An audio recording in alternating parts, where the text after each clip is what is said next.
What if the real superpower was already inside you? The Great Book of Melanin Research reveals 130 years of scientific studies conducted by governments around the world on you. This isn't fiction.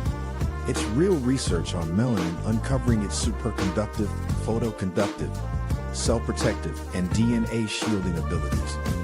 Yeah, they've known for over a century. Why don't you? Order now and get the exclusive Police Stop Law Package free. That's the Know Your Rights Manual, Constitutional Rights Card, Qualified Immunity Notice and Card, Police Stop Flashcards Volume 1 and 2, the Public Official Bonds Book. Learn how to hold them personally accountable. This is power in your hands, biological and legal. They studied you. Now you study them. Click the link. Get the truth. Get protected. The Great Book of Melanin Research. It's time you knew what they know.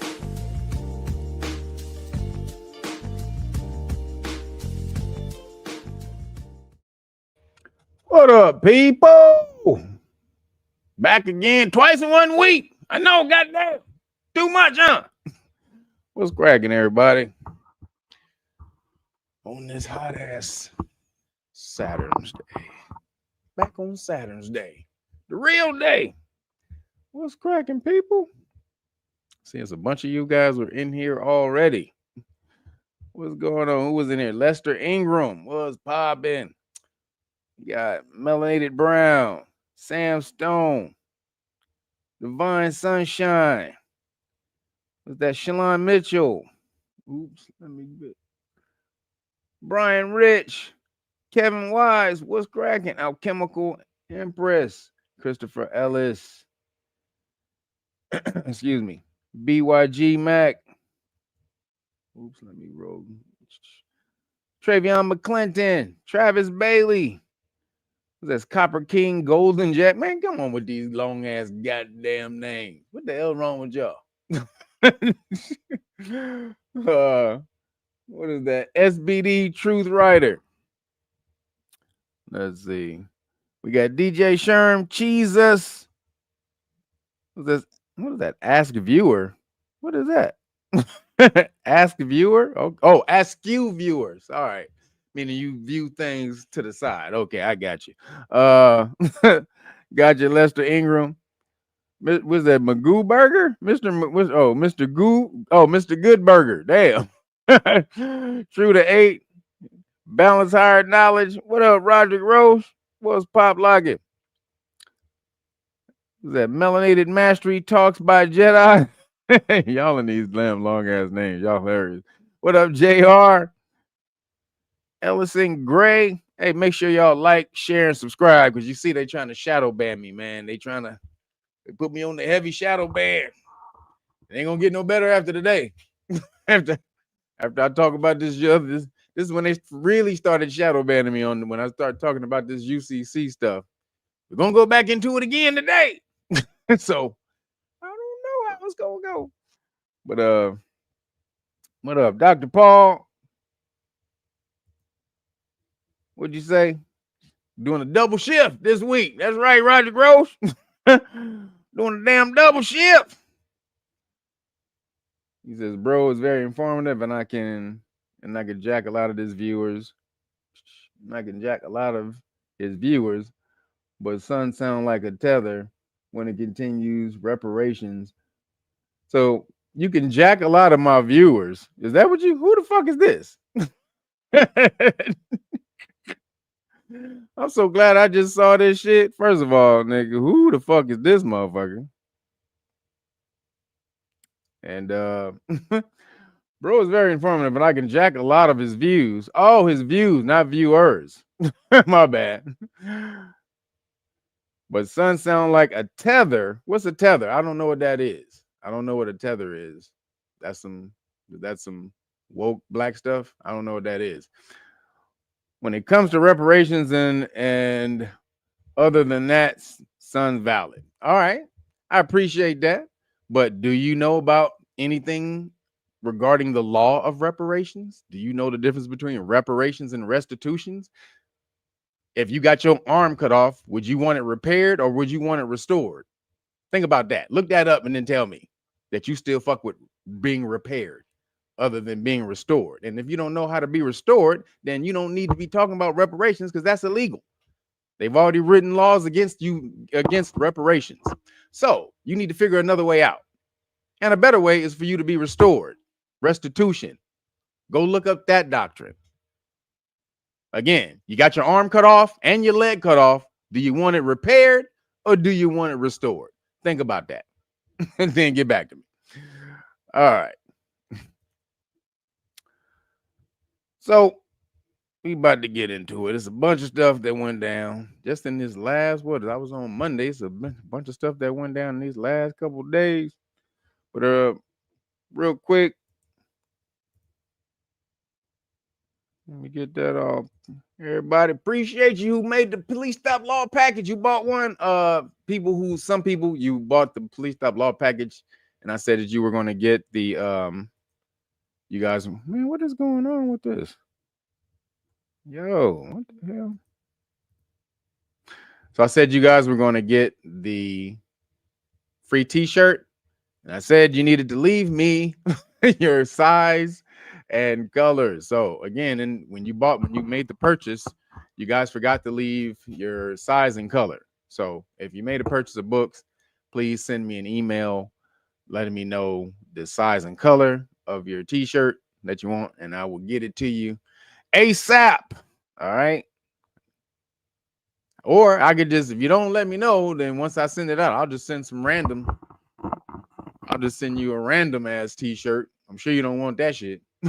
Or maybe you do. You can give it to your friend, your family, or friends or something. I don't know. But if you order something, please leave again, this is going on. I got this going on for the next week because I was out of I said I was out of town. I was on vacation. So I'm hooking up, giving you guys the hookup with the t-shirts. So he says Kev's back. Yeah, I'm back on Saturdays. But so again, you guys, this is the t-shirt you can get the gold one or the white lettering or the black lettering. This is the Rapstrology's t-shirts. All right. So if you want that, make sure you get over there or email me with what you want, or I will send you whatever what I got. All right. Oops, how do I take this down? All right, there we go. All right, back on the stage. You see my t-shirt? This is my other t-shirt. We have Know Your Rights Foundation t-shirts too. Check these out right here. These are off the chain. You can't get these just yet, but can you see this right here? Let me see if I can remove the banner.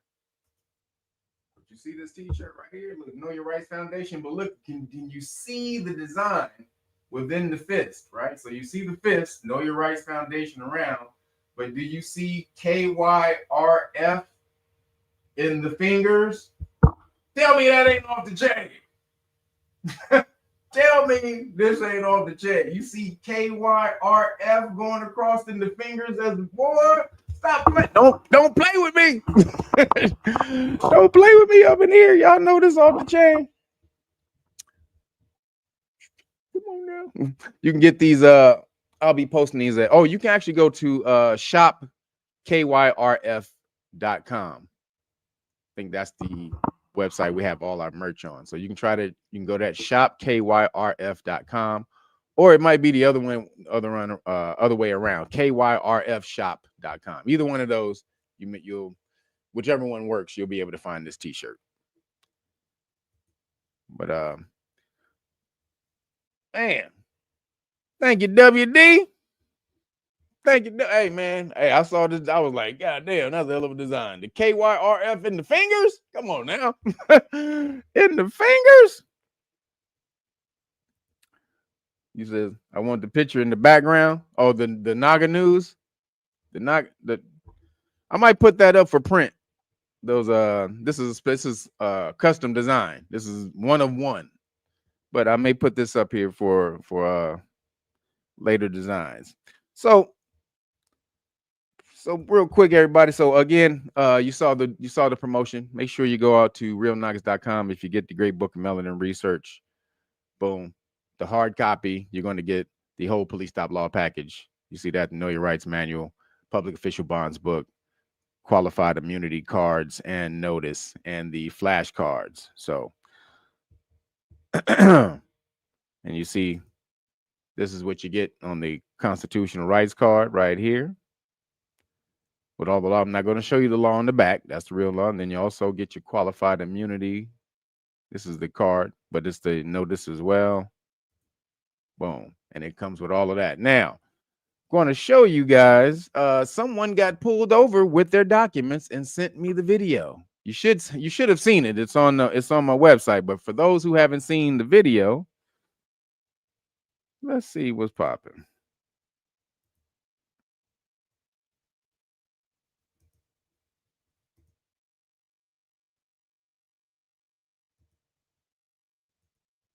All right, here we go.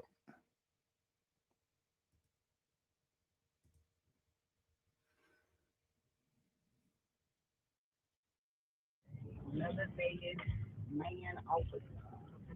A melanated man officer, and he is in the state of Georgia at this Madison Eaton. At this Madison Eaton exit. I'm okay. Over here. One step forward. We got stop you. 88 in the city. You got the license on? Certainly do. You see that car that was on my butt? Yeah, I was trying to get out of his way. Okay, but you say they have to clock me and not him. I had to take over y'all. Oh, well, he gone. And that was the one that was causing all the culprits. And also, here's my qualified immunity notice and also my constitutional rights card as well. I'll just check your license. Okay. Thank you. I forgot to put that ass on notice. I don't stand it. I love it.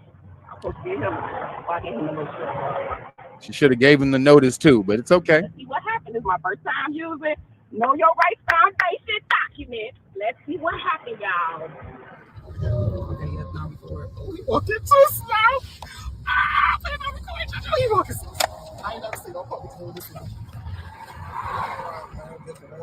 Before you set me straight, I was gonna say. I said you straight. I was gonna say I couldn't get both of you, so I was just gonna check your license and get you water. But you set me straight, so I just walked back to my patrol car with my tail between my legs. Oh no, that's just I appreciate you doing your job though. That's right. We need y'all out here doing it. Okay. You have a good day, okay? Yes, sir, I will. Make sure you have a good day too. Okay. Qualified immunity notice and constitutional rights card from Know Your Rights Foundation. My ass was speeding, indeed I was. And y'all see, you just saw the proof is in the pudding. He said my name is before you put me straight. He said he walks in the car with his tail in between his legs. That's why he was moving so damn slow, y'all. That car was moving too slow coming back to this car. I've never seen no shit like that. Wow. Know your rights. Woo!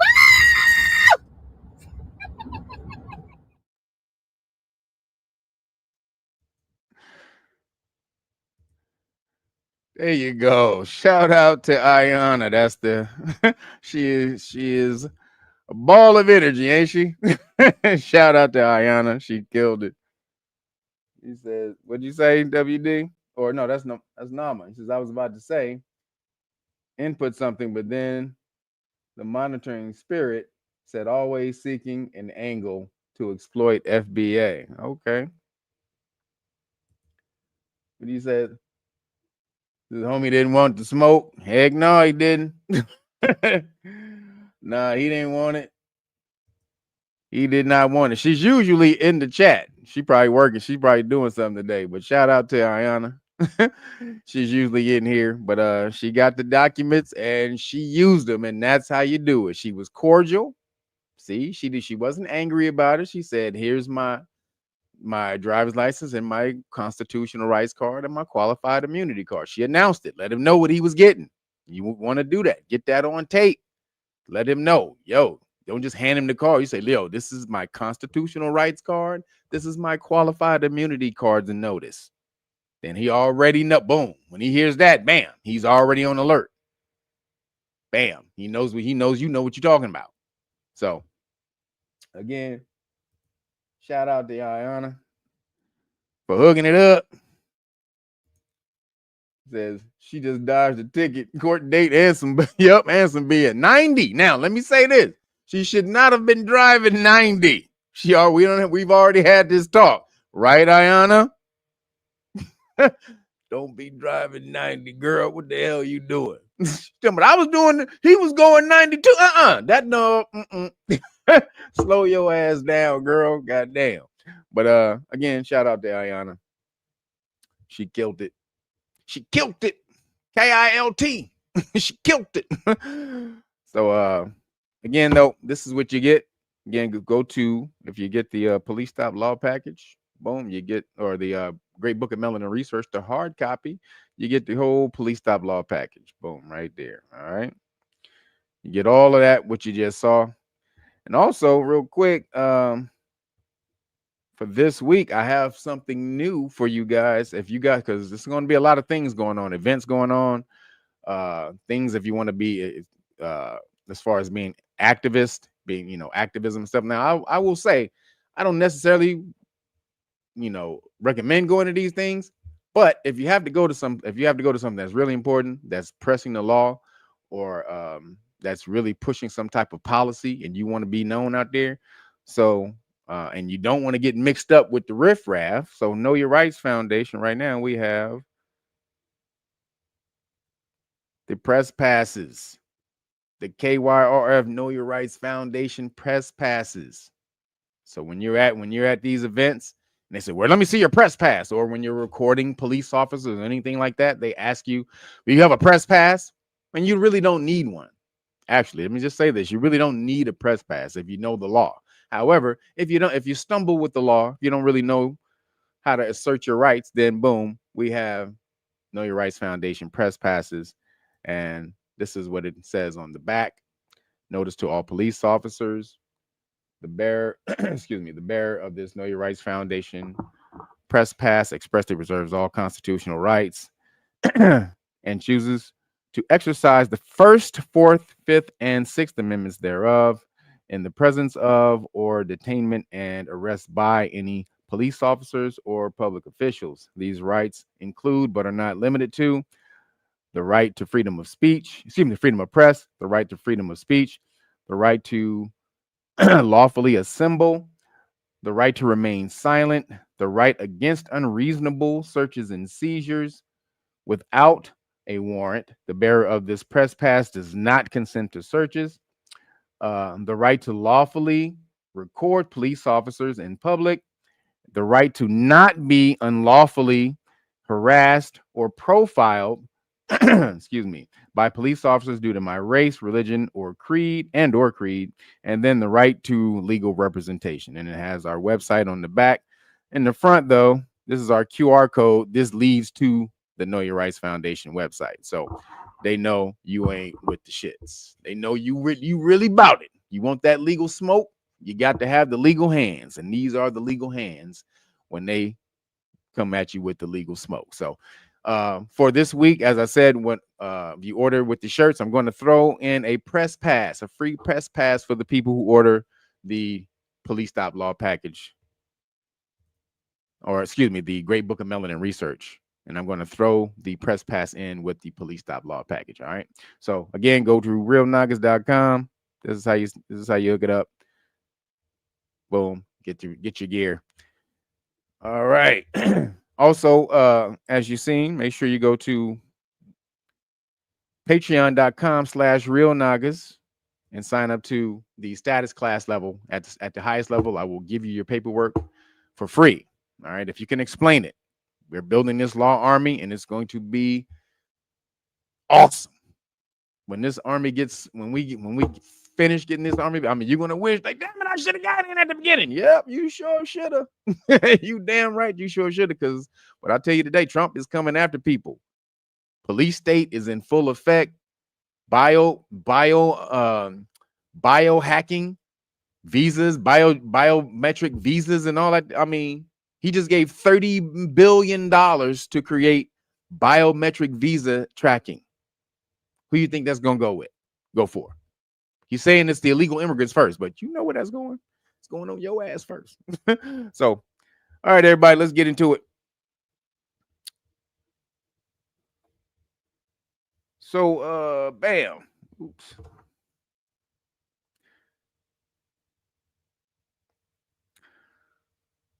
So from Monday till now, Trump has been, that boy has lost his damn mind. The Epstein has got him going crazy. Epstein is turning Trump crazy. And it's lovely to see, honestly. If you're going to ball gargle that hard, then you should come unraveled. Your whole shit, everything that you're doing should become undone. So Trump, he says the Epstein files are a Democrat hoax, like Russiagate. Democrat hoax. Like, now it's funny because Tulsi Gabbard just came out and she released that Obama, or Gay Rock Obama, he illegally initiated the Russiagate. So basically, he illegally instituted an investigation against Trump on the Russiagate shit, fabricated evidence and all kind of shit. So they want to go after Obama right now. Tulsi Gabbard is talking about going after Obama's bitch ass, right? So, but Trump comes out, so they trying to throw that in your face as a distraction. Russiagate. Remember Russiagate? Because Trump is trying to hide this Epstein shit. It's boiling over. I mean, people in other countries and shit. What is this Epstein in America? We hear about Epstein. What is this Epstein?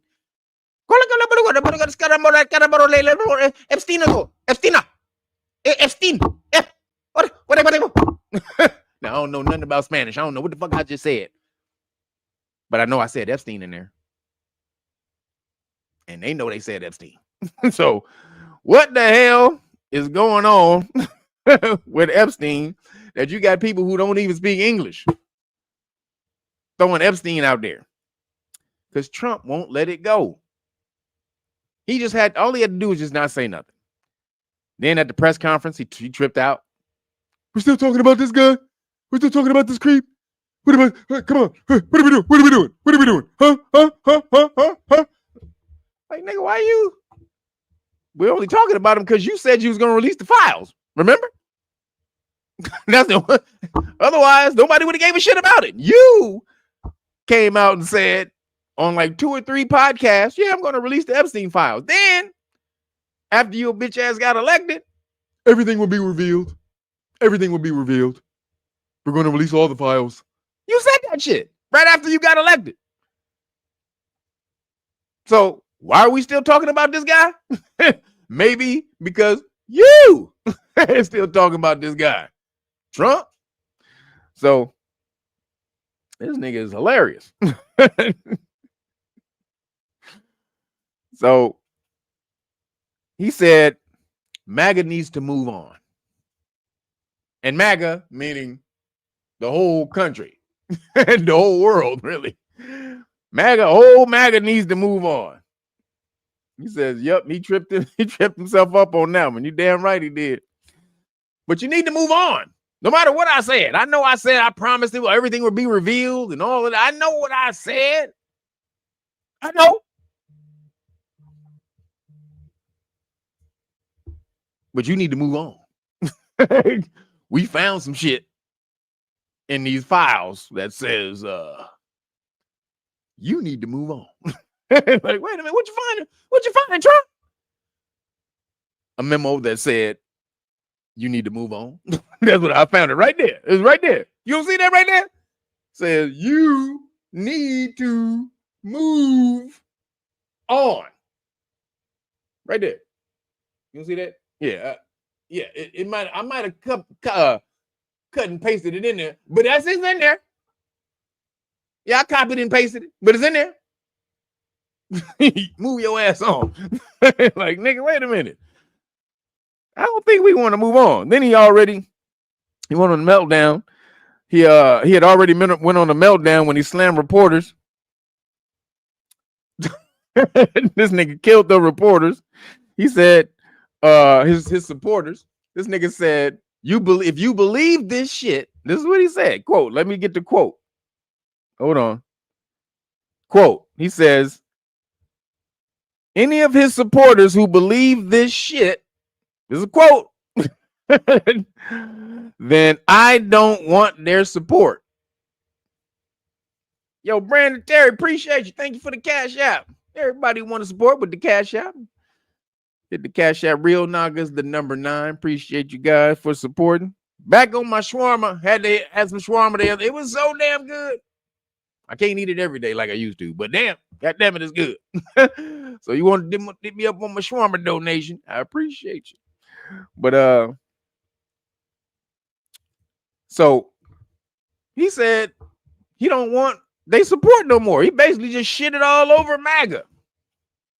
Because you know you got MAGA, MAGA, and then you got FAGA. And FAGA is ball gargling till the wheels fall off.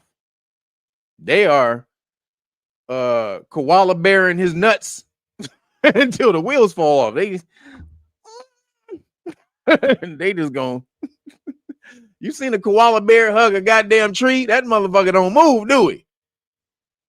That motherfucker. The koala bear hug on that tree, they hit me right there in that spot. You come back 20 days later, that koala bear is right there in that spot.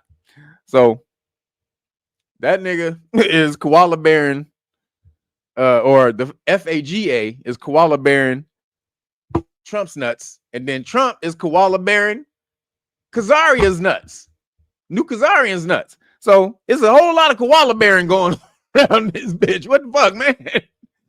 What's up with all the koala bearing on the nuts around this bitch, man? I don't get it, man. You ever remember the Manchi cheese back in the day? If you old enough, you remember Manchi. Manchi, oh so soft and cuddly. With the thumb in her mouth, she's really neat. This nigga's Manchi in the nuts. You younger people, y'all don't know about Manchi. That was the cute little cuddly little. It was like a goddamn koala bear stuffed toy koala. It was called Manchi. And who remember the Manchi cheese in this bitch? You remember WD? WD remember. You remember the Manchi cheese? He said, and some throat hugging too. Kate Levy said, and some throat hugging too. Hey, man, they ball gargling. So, all of his mainstream MAGA people, like I said, who are afraid to go against Kazaria, they supporting him. They doing the koala bear hugging. Then this fool went on off the deep end and said, I don't need. This nigga went on. This nigga just found a cliff and just dove off. This nigga said, how high up we at right now, nigga? Huh? How high? Higher than the Empire State Building? Oh shit, that's high enough. All right, nigga, I'm about to jump off. And this nigga said, I don't, what do you say? Hold up, quote, I don't need those fake ass MAGA supporters. This nigga just straight dove off the cliff. Said, fuck MAGA, bitch. Then they said, no, nigga, fuck you. You fucking fat punk bitch. Oh, MAGA went crazy after that shit. All his racist supporters like Nick Fuentes and all them motherfuckers. Nick Fuentes went off. You fat bitch. He said, you fat orange bitch. I don't like Nick Fuentes. That nigga racist as fuck. But nigga, goddamn, that motherfucker went off on Trump. Then Alex Jones. What are we doing? What are we doing? You can't talk about the people like that. You can't talk about the people like that. I don't know. Maybe he's playing 6D Trump. Maybe he's playing 6D chess. But I don't know what's going on. I don't know what's going on here. What's going on here, Trump? This is reporters, Trump. What's going on? Like, man, nigga, he told you the EAD, nigga. He told all you bitch ass niggas except FAGA, who's koala in his nuts. He told the rest of y'all niggas the EAD. So the fake supporters who are holding him accountable to his word. That's what the fake, this fake MAGA. He don't, you fake if you hold him to his word. The midterms is gonna be, this is gonna kill Republicans in the midterms. These niggas, they are like, nigga, Trump, chill bitch ass out, fool. Still out, nigga. Damn. That's why Mike Johnson, the head of Congress, the speaker of the House, that's why he had to come out and was like, maybe you need to release the list or something. Because he knows, like Trump, you shitting all over the goddamn the people, the vote, the constituents, homie. But we still need them niggas after your bitch ass is gone. Like, nigga, you talking crazy and you gonna go back to golfing, nigga, in 2.5 years while we still gotta deal with your aftermath of your bullshit. They like, shut your ass up, Trump. So because of this, now the fake ass Democrats, they jumped on the bandwagon. Yeah, release the list. Really? Because they know he's not gonna release the list, right? So they can, because some of them is on the list. This is why they didn't release it when Biden was in office. So, but if they can ride the wave, of this nigga shitting on MAGA, if they can ride the wave of him shitting on MAGA, they're like, yeah, nigga, release the tapes. They whispering that shit. They like, yeah, Trump, release the tapes.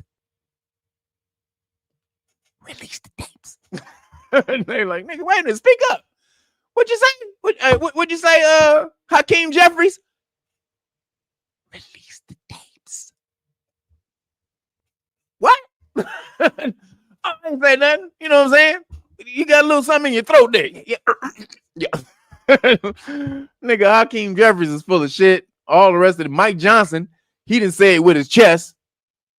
I kind of think we need to release, we need to get something out there. Going against Trump, because they know they're going to have to deal with this. They're going to have to deal with MAGA when Trump is gone. Like I said, they could have did all of this shit when Biden was in office. So it's fake. So now it's the Charlie Scott. Appreciate you. Thank you, brother. He said, for real news. Appreciate you, brother. Appreciate you, Charlie Scott. Thank you for the $50 cash app, brother. Appreciate you, man. Everybody follow Charlie Scott. Hit the cash app. Real Nagas, the number 9. Appreciate y'all. Trump and MAGA. So Trump and FAGA. It's Trump and FAGA versus MAGA. I wish I could say it. They're gonna get me. I can't say the word, but FAGA is they're holding on to the last bit, and those are the establishment cats who've been getting paid by the Khazarians to push the narrative. All of these Republicans like Ben Shapiro and all them cats, they full of shit right now. So we're gonna see how the Civil War plays out in MAGA land. Moving along, a top Democrat reveals a massive operation by the FBI to comb through Epstein's files and flag any mention of Trump. So I think it was a senator. Yeah, Dick Durbin. So Senator Dick Durbin. So this is the story. Now, who would be combing through the Epstein files looking for evidence of Trump being in there? Well, let's see. Top Senate Democrat Dick Durbin revealed that the FBI launched a massive operation to dig through the Epstein files and flag any mention of Donald Trump. Now, whose FBI? Was it Biden's FBI? Let's see. Durbin said that 1,000 FBI employees, 1,000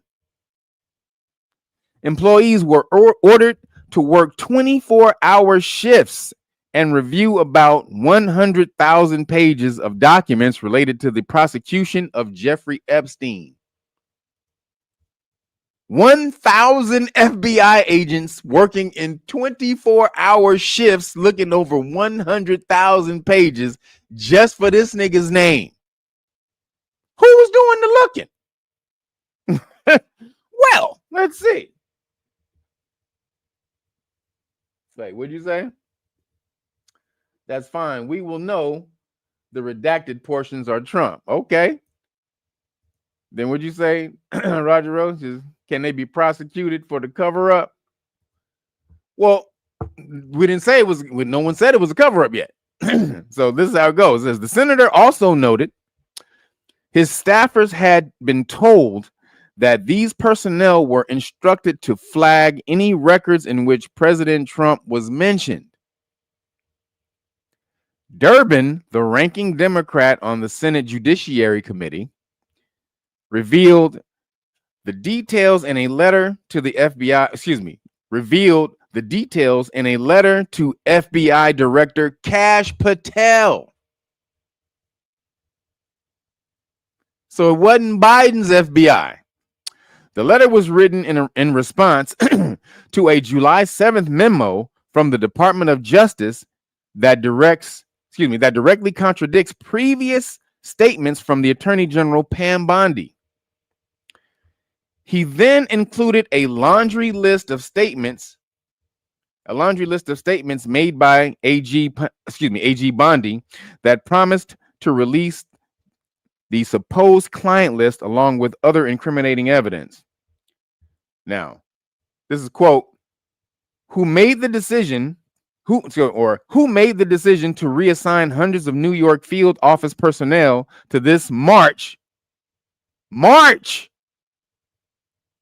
Again, this is him asking the question, Durbin, who made the decision to reassign hundreds of New York field office personnel to this March review of Epstein-related records? March. So, when did Trump get elected? Something like that. When did Trump get elected again? I think it might have been January, right? So he was president, and Kash Patel was the FBI director in March. He had just got in there. Nigga had been in there like a couple weeks. So, and then he said, why were personnel told to flag records in which Trump was mentioned? The FBI told CNBC it had no comment when reached. This is Kash Patel's FBI. Said, I don't know what you're talking about, bro. What you talking about? What investigation? Huh? Flag football? What you mean? Flag? What you talking about? I don't know what you're talking about, bro. So then it says, Trump's relationship with the late billionaire pedo has again come under scrutiny after the Wall Street Journal published a body birthday letter allegedly sent by president. So the Wall Street Journal letter was fake. It got basically Trump came out and said, because basically they said that he sent Epstein a letter. Didn't even sound like Trump, like using words that Trump don't even use and shit. Like Trump, Trump talks simple, bigly, huge. It had big ass motherfucking dictionary words in that shit. Like, nigga, Trump don't talk like that.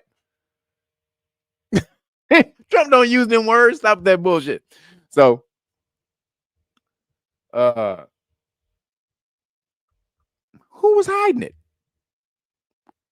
1,000 personnel going over 100,000 pages, 24-hour shifts looking for Trump's name in the documents. Now, since they don't want to release the documents, I would say they might have found his name. What do you think? Since they're having a hard time coming out releasing the documents, I'm going to say they found something. Just speculating. Just speculating. But I'm gonna say they found something. Cause you ain't seen hide nor hair of them goddamn files. You ain't seen a lick of them files, and you're not gonna see them. And then Elon did say, so what did Elon know when he came out and said Trump's name is in the Epstein files? and you're never gonna see them. They will never be released. Elon looking like a goddamn, that nigga looking like what's homeboy Nostradamus right now, ain't he? So Elon knew some shit. He seen it. Somebody had slid it over to him, or he saw it through Doge or some shit. He saw it. But then trying to keep his relationship cool with Trump because he got all these goddamn businesses that rely on the government. So he don't want to come out and just totally blow up the spot. He did, even though he did, because he's an emotional ass cancer. You know you cancers. Come on, cancers. Y'all some emotional motherfuckers, man. Goddamn, with your sign is the I feel. Come on with that. Yo, feeling ass niggas. So he got hot and lashed out and said it and pulled it back real quick, deleted it, but we all know.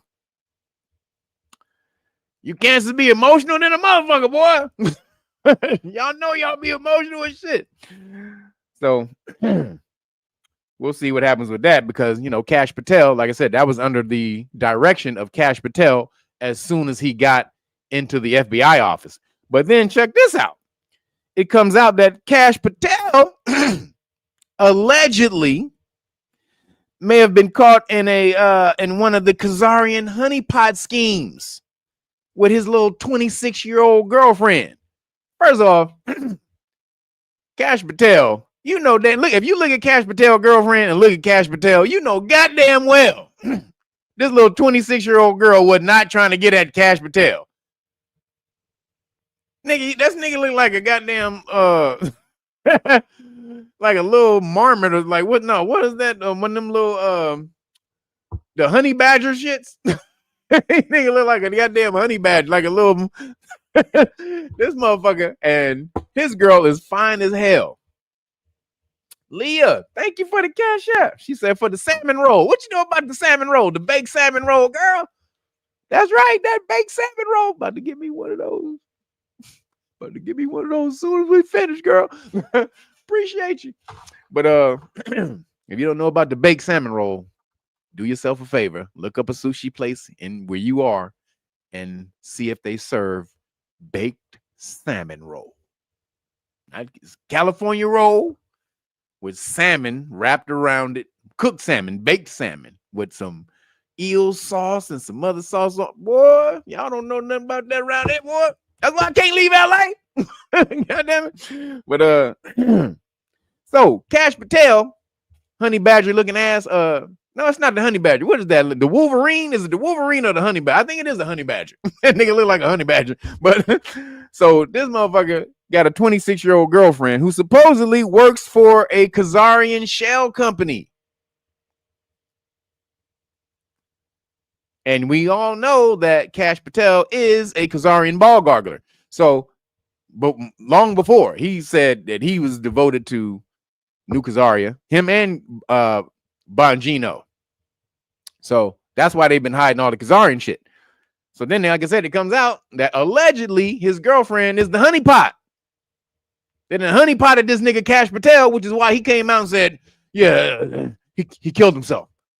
I've seen the files, and I've been involved with home in foster homes, and I know a suicide when what the fuck does foster home got to do with Jeffrey Epstein suicide, man? See, when people start offering too much information, you know they lying. I'm gonna tell you right now. If you want to know if somebody lying, listen to them talk. If they start telling too much information about a situation, they lying.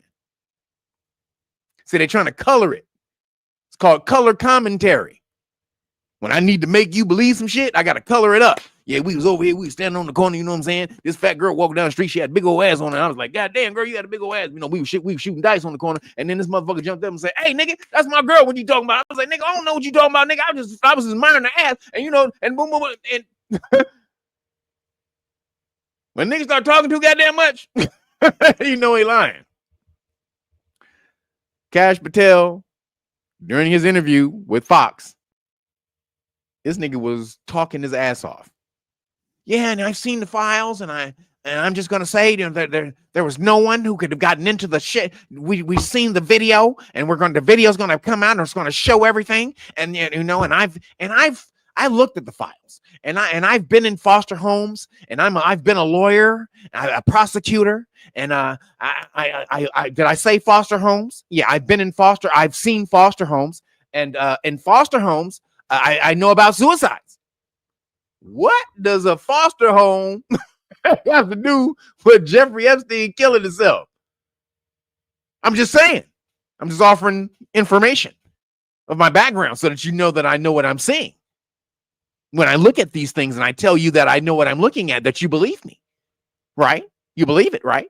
Like, okay, yeah. Yeah, this nigga cop-splaining like a motherfucker. That's exactly what he's doing. I just need you to believe me. You believe me? Yeah, nah, Cash. We don't believe you. Not at all. Basically, we can't believe you, Cash. He's busy. He's ball gargling. Basically, his new Khazarian girlfriend sucked all the testosterone out of his balls. So you got the ball gargle Khazarian now. So moving along, the Khazarians, still talking about the Khazarians. They just fucking up, huh? The Khazarians are moving the Palestinians into a concentration camp to clear the way to build in Gaza. Here it goes. What did he call it? What did Trump call that shit? Damn it. What did he call it? What name did he give it? Like Gaza. Wait, no. Damn it. What did he call it? Some damn damn it. Gaza Vegas or some shit. Like he called it something. Not Gaza Alcatraz. He called it like some type of it was damn. It had to do like a resort. It was like I forgot the name, but it was like a resort name. It was like Gaza. Oh, Gaza Lago, like Mar-a-Lago, like his resort in Mar-a-Lago. He called it Gaza Lago. So they're beginning to move the people out and put them in one little section. Concentration camps, also to be called ghettos, because they can't. So they say, all right, if you go to this place in Rafah, which they already been bombing in Rafah, but if you go to Rafah again, this time we won't bomb. But you can't leave.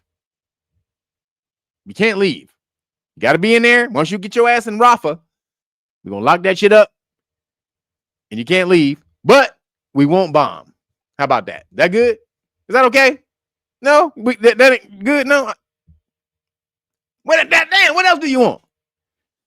See, what they're doing is creating ghettos. They're creating ghettos.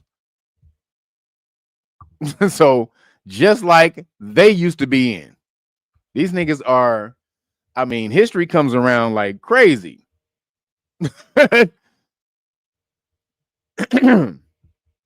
So it says they're telling the remaining refugees to go to Rafah, like I said. And they're the new Nazis, man.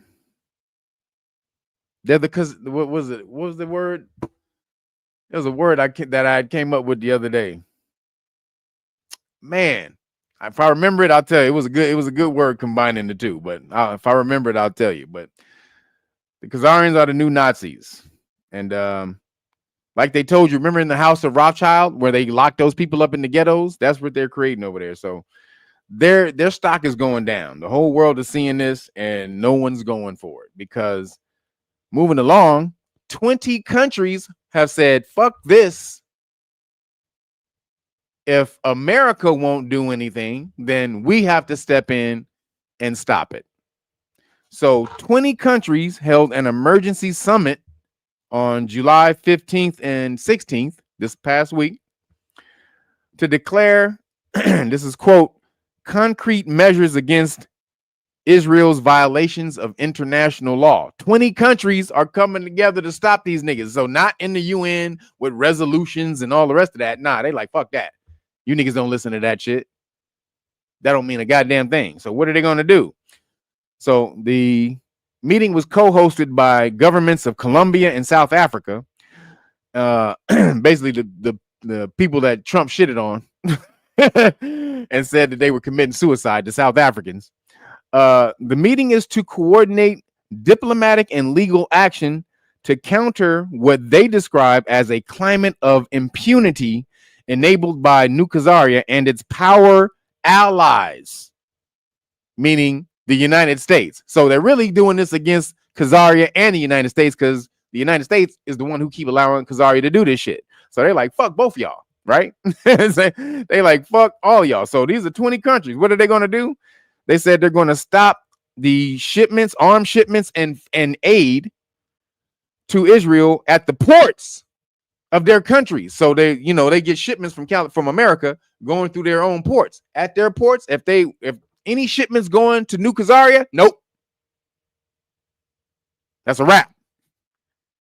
So New Khazaria is about to be, so either they're going to have to fly that shit over to New Khazaria or they don't get shit else. That's the only way New Khazaria is going to be able to get new shipments of shit, is to fly it in. So, hey, nigga. Hey, these countries are standing up. These countries are standing up. You damn right. Hooray. Finally. Yes. God damn it. What'd you say? Says Piccolo. F-A-F-O. You goddamn right. Make sure y'all get over there and get them damn shirts too. Y'all hook the shirts up, the Rapstrology shirts and the FAFO shirts. Y'all guys been buying some FAFO shirts. That's what's up. Y'all must have a lot of people who be testing y'all, because you guys have been on the FAFO shirts. You guys have been killing it. Hold up. Let me see.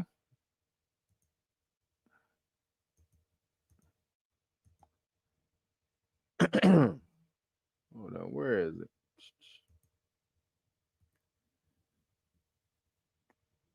So these shirts right here, you guys can see. Can you see these right here? Boom. These FAFO shirts, you guys have been killing the game on these. Oops. Appreciate you guys for supporting right here. So again, these are artworks from Picasso, Ernie Barnes. This is Van Gogh mixed with Ernie Barnes. So boom, Boondocks, FAFO, F around and fighting. This is the beautiful African right here. Had somebody wearing this the other day.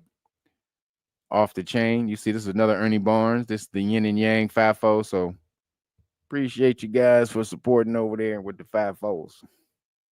The FAFO. All right.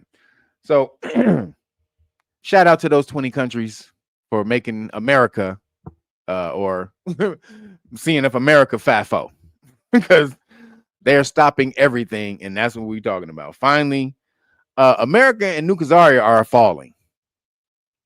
Usually America is the one who's on the side of the right and the good and all of that type of shit. Now the whole world is seeing Khazaria and America as the evil devils of the world. That's not good. Your standing is going to be shit eventually in the world. So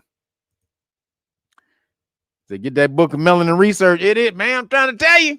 You better get that Melanin Research. You know what you're doing, know what you have on your body. Thank you. Appreciate you, Roger Rose. So moving along, the Supreme Court has ruled Trump can fire people from the Board of Education. Remember, they tried to stop him. He tried to get rid of half of the Board of Education. They said, no, you can't do that. We're doing something. We're important. We're important to people's lives. We're helping to save people's lives. Children, we're educating children. Where's American education ranked again in the world? Oh, last. Oh, last. Oh, okay. Oh, you waiting to bring the plan out. The plan is, you working on the plan, and then you just waiting to unleash it on the world. Okay, my bad. Okay, when you unleash that plan on the world, let me know. Then we'll fund y'all. Because right now, last is some bullshit for you all to be getting $3 trillion, $5 few trillion. I think it's $3 trillion since they've been implemented. The Board of Education. And American education is last. How the hell are you last with $3 trillion of education? You spend the most, but you the dumbest? Okay. That make no goddamn sense. That is absolute bullshit. At the absolute bottom, zero. He said it's only been around since 74, but yes, our people aren't being educated. Yeah, they spent that much money since since it's been implemented. $3 trillion and nothing. Still last. America's last, but niggas are last of the last in America. And so, goddamn. So they are absolute full of bullshit. So it says the Supreme Court allowed Trump and the Trump administration to proceed with mass firings at the Department of Education, affecting over 1,400 employees, roughly half of its workforce. Half. Like, fufu. Fuck you, Eddie. I want half, Eddie. So, half, Eddie. So, it says, this decision also cleared the way for the administration to continue efforts to reduce the size and influence of the agency and its programs. Y'all don't remember that, do you? Y'all remember the Eddie? Yeah, it's the curriculum. The curriculum sucked. Absolutely. And cut most of the programs. Yeah, because the programs suck. No, they just want to give the money back to the states. So they like, look, stop bugging the shit out of us. That's basically what Trump said. Look, I don't want the responsibility of fucking dealing with your kids. You deal with them. That's basically what he's saying. He's like, stop giving your kids to me. Take your kids back. That's really what this shit is. I don't want your kids. You take them. So it says in a 6-3 ruling, the Supreme Court, with 3 liberal justices dissenting. Who might that have been? The 3 liberals dissenting, yeah. Paused an order from the U.S. District Judge who issued a preliminary injunction to reverse the layoffs in the department. The Supreme Court's order was unsigned and did not provide a detailed explanation for the decision, according to the New York Times and Politico. Don't need one. What you mean a detailed explanation? America is stupid. The end. What you?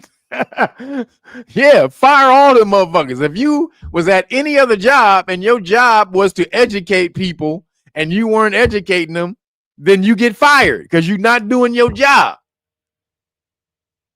Or whatever the hell you was hired to do.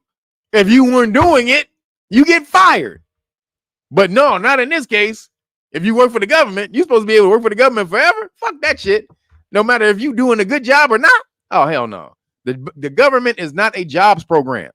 And this is what people in America, especially a lot of minority, melanated people, and Hispanic people, and a lot of white people too, because the government got 2 million employees, but a lot of them are melanated people in those states. Maryland, Baltimore, all these places. A lot of melanated people work for the government. And so now it's time for you to get off the artificially inflated economy that melanated people have been under for the longest time, inflated by jobs from the government, and start figuring out how to create your own damn worlds. That's going to create real wealth and worth within the community. Not you always dependent on somebody else, the government, to do something. Figure it out. Be creative. You're the most creative people in the goddamn world. But when you are in your comfort place, you lose your skill. You lose your superpower. If you remain in your comfortable place. Comfortability breeds excuse me, hold on. No. Hold on,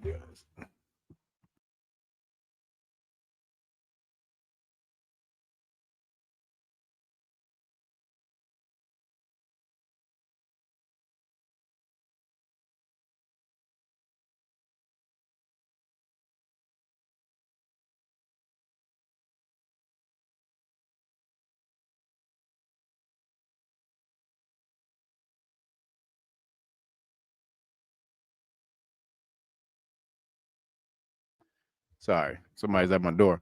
So what was thing was comfortability. So when you're comfortable, you can get lazy. You get crazy lazy if you're comfortable. If somebody say, look, man, there's a whole fried chicken dinner in the kitchen, or not even that. Let's say your friends are cooking fried chicken down the street. You starving. You usually hungry as fuck, but you got a sandwich sitting on the table. You've been starving, but you got a sandwich sitting on the table. But it's fried chicken down the street. You got a sandwich sitting on your table. Now, it's gonna take some effort to get down there and go walk down the street, go get that chicken.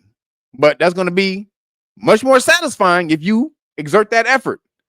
But if you got a little sandwich on the table, you can be like, I'm good. I can do with the sandwich. Most people would do that. Some people would get up and go walk and get the goddamn meal. But most people are not going to do that. Most people are going to chill with the little sandwich because you're comfortable. Like, all right, I won't be starving and I ain't got to walk down the street. Okay, I'm good. So, again, you got to get out of your comfort zone if you're going to grow. Anyone who stays in the comfort zone never grows. Never, never, never. Why? You never want to leave the zone. Why do you want to explore outside of your circle if you're comfortable within that circle? So the trick is to make yourself uncomfortable or get comfortable with uncomfortability. That's the true science. Be comfortable being uncomfortable. That's really the secret. Like in fighting, when you fight, the secret of fighting is to learn how to control adrenaline. So when most people get scared and fear, your adrenaline starts pumping, right? And you have a fight or flight response. Some people naturally just have the fight response. A lot of people have the flight response. Some people freeze. They have in the middle, they just don't do anything. They just look like a deer in headlights. But in martial arts, it teaches you how to control your adrenaline. Because when adrenaline starts to flow, you get out of control. You don't know how to control it. You get real antsy and boom. So in fighting, it teaches you how to control that adrenaline in that fight, because you're going to be scared, because it usually comes from fear or anxiety or being anxious. Some people just ready to get to it and just ready to start smashing. So you got to learn how to control that shit. All right. So you can have the most optimal fight.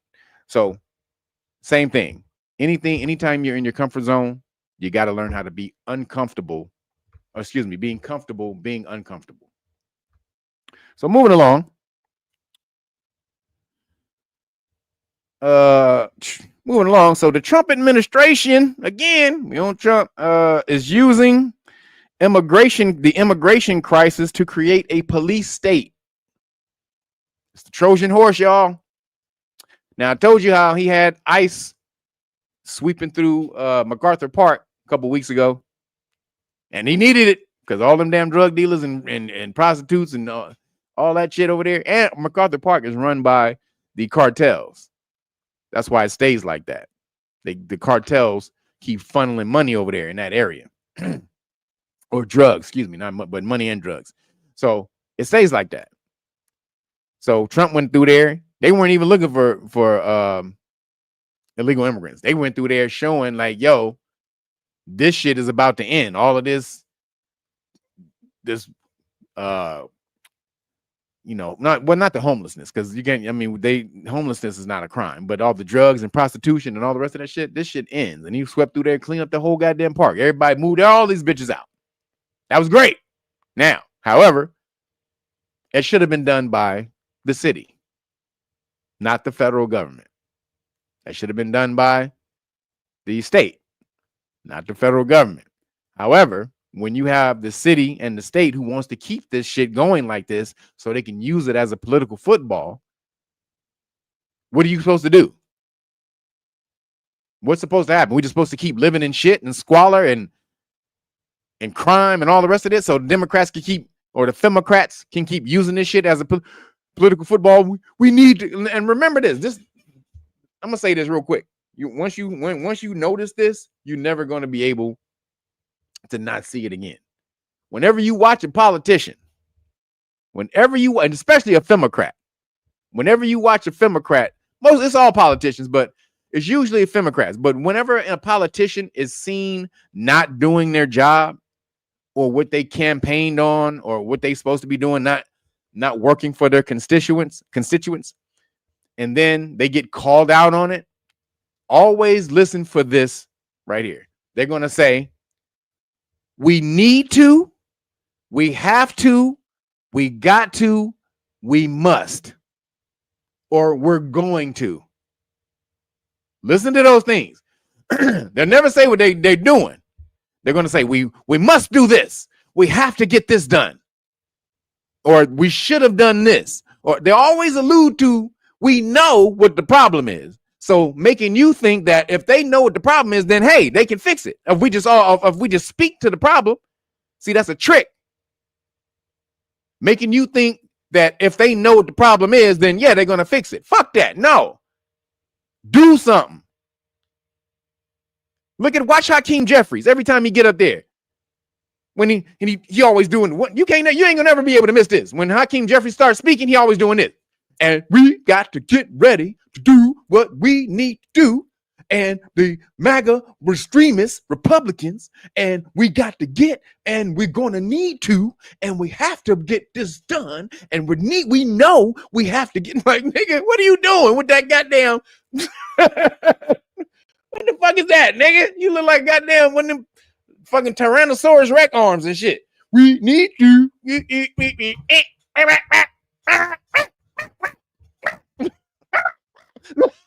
Like, nigga, if you don't put your Tyrannosaurus Rex finger down, motherfucker, talking about what you need to do and what we got to do. We know that, fool. Do it. Your bitch ass, nigga. Get your bitch ass out of here with your Tyrannosaurus Rex ass fucking syndrome. We need nigga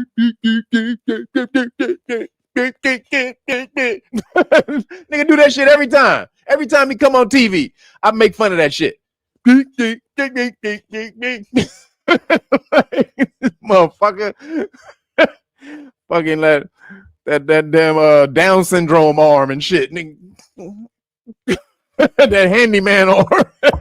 If you don't get that handyman arm down there, okay, we're business to do, and we got to get the legislation. We got to get it in. The mega demons are going crazy. Okay? The mega demons. What? I think the mega demons is going crazy, and we need to. Like, hey, nigga.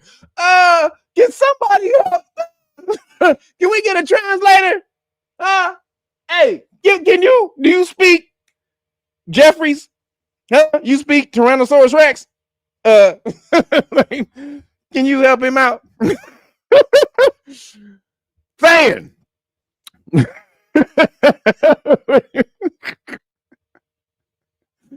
What'd you say? What up, Miss Jeannie? Did you say stop? I ain't stopping. You know who you dealing with. Girl, please. Stop, please. Who you think you talking to? That's what I do. I've been doing this ever since I was a kid. Ain't nobody safe. I talk about every goddamn body. Who the hell you know? Ain't nobody safe. I talk about anybody. I don't give a shit who your ass is. I will talk about everybody. Everybody will get it and can get it. God damn it. I don't give a shit. Them that saying, Miss Danny, don't start correcting me when I start doing my stuff, okay? Okay? Don't do that. Okay? Just saying. So the immigration, they said the illegal immigrants are being denied. This is what they said. So the police state, we're moving into this police state. So what's going on is illegal immigrants are being denied bond hearings and being detained and deported with ICE agents posing as temporary immigration judges. So remember, they kept saying that they don't get due process. So ICE is temporarily making ICE agents judges, giving them their quick ass due process and then getting them out of here. How the hell are you turning ICE agents into judges? What? What the fuck is going on around this bitch? You turning ICE agents into judges? Says they're locking up non-violent illegal immigrants with the violent killers and rapists and illegal immigrants. That's what the Democrats were claiming. So they're locking up a bunch of the non-violent people with the violent people. So this is why you're gonna have to know your rights soon, because they just snatching motherfuckers up and throwing them in alligator prison. So this is crazy. Now, Barack Obama didn't give nobody no damn. So people will sit up there, he's turning the ICE people into judges so he can deport the people faster. It's a travesty. It's a shame. Well, nigga, Barack Obama, out of the 3 million people he deported, 75% of them niggas didn't see nobody. Not even a fake ass ICE judge. So nobody was yelling about that shit. But because it's Trump, oh my God. it's so, man, they with the bullshit. You see how they be shadow banning my damn live stream, y'all? Need y'all to help me get it back out. They shadow banning my damn live stream, people. You see what they doing? Oops. Let me get that down. Oh, you see what he got to do? He said they shadow banning my shit. So, so moving along, well, still kind of within this immigration thing. So the big whack bill just gave $175 billion to ICE. Now, why is that important? Because $30 billion of that $175 billion is going to is what they call digital monetization efforts. What is that? Digital monetization efforts. So this will involve AI and biometric surveillance. It's coming. That police state is coming. $30 billion to implement biometric surveillance. This is that money. This is the money going to Palantir to do this shit. ICE will receive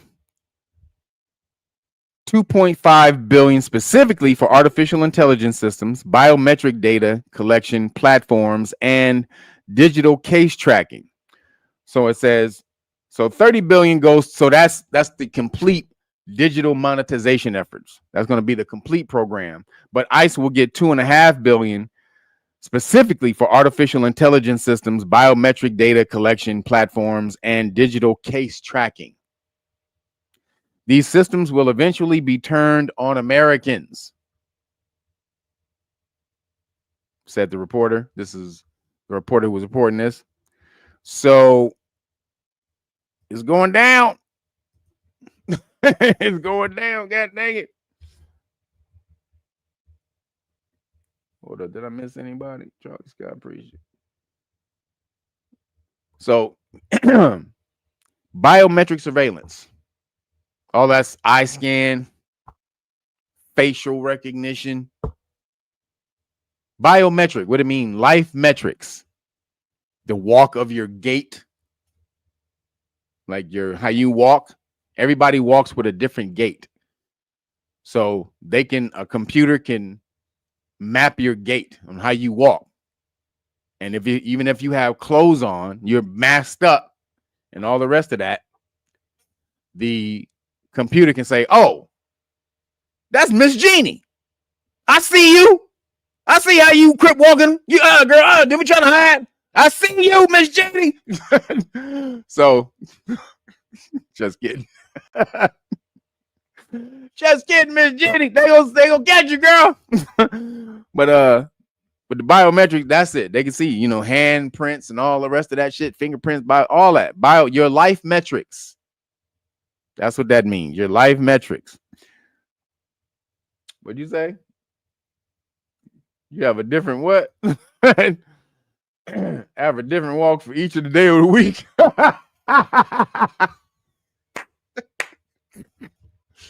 That's how you got to confuse them. When you walk in front of those public cameras, each time you walk in front of the public camera, do something different. Walk backwards one day, side swipe one day, skip the next day, crip walk. The next day, do all of that shit. Nay down the street. Whipping Nay down the street and shit. Every single time. Hey, that's a good idea. Dexter Robinson, good idea, bro.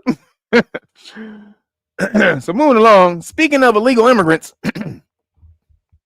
a giant scam was just uncovered showing how illegal immigrants report false robbery crimes in order to receive something called a U visa. U visa to stay in America longer. So what is a U visa? A U visa was something created by the federal government in order to aid people who were helping police officers in crimes. So if you were going to get deported, if your time to be over here was up and you were going to get and you had to go back to your country, but you were involved or a victim of a crime, or you had some type of information of a crime, then you could aid police. They would give you something called the U visa that would allow you to stay over here a little bit longer. And then the U visa would lead into a green card or eventually some citizenship. So a lot of these illegal immigrants who own immigrants, not illegal immigrants, but immigrants who own stores and shit like that, like these Indians, you know, they own the Quickie Mart. The Quickie Mart. They was it's Quickie. It's the Quickie Mart. That's from what is that? From Bart Simpson, the Quickie Mart. But you know, they had a white dude doing that voice, and he had to quit once the woke backlash came out.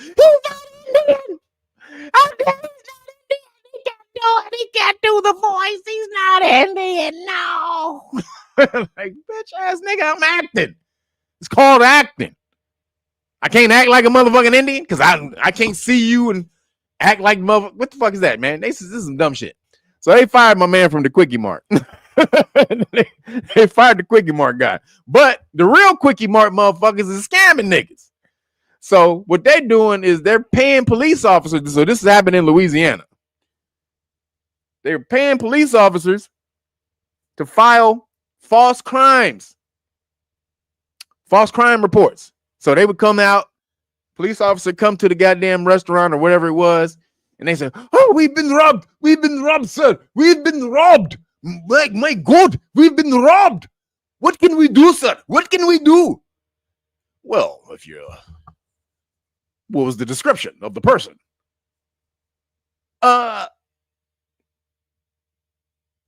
Black. Oh, yeah, that works. Black, yeah, and with gold teeth. Okay, yeah, with gold teeth. Yeah, okay, we see with gold teeth. His pants were hanging off his booty. Okay, yeah, pants hanging off his ass. Okay, we got that. He was wearing Michael Jordan shoes. Oh, yeah, that works. Yeah. So these niggas was just filling out false reports on. He's just filling out. Yeah, that works. Yeah. Yeah. Jordans, pants hanging off his ass. Black. Yeah, we figured that. And what'd you say? Gold teeth. Yeah, we have a lot of those. We have a whole lot of those. So what do you need? What do you need? You need one of those U visas so that you can stay here about 4 more years and help us out with this crime. Do you need it? Like, yeah, I need one of those. Yeah. Breaking police officers off. Like chipping these niggas off. Making it rain on the low. So these niggas got caught. They going to jail. They going to Yale. Y-A-L-E. They going to Yale. So, hey, shout out. Hey, the hustle was working for a minute. I'm going to tell you right now, if I was a police officer, I would have been doing that shit too.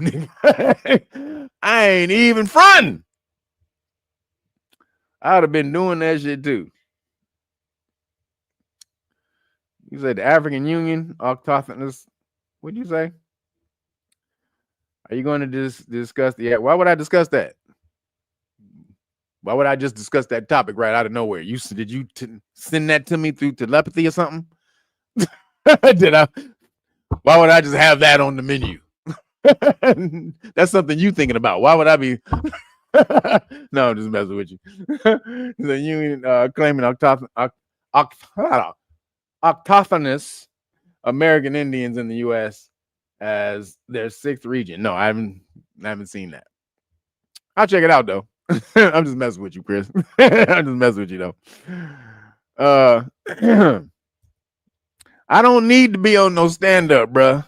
You keep talking that bullshit. I'm not a stand-up dude. I'm only funny when I'm talking to me. When I'm talking to myself, I'm funny as shit. When I'm talking to everybody else, can't be on stage and do this shit. So, moving along. Got to keep it moving. California. No side party.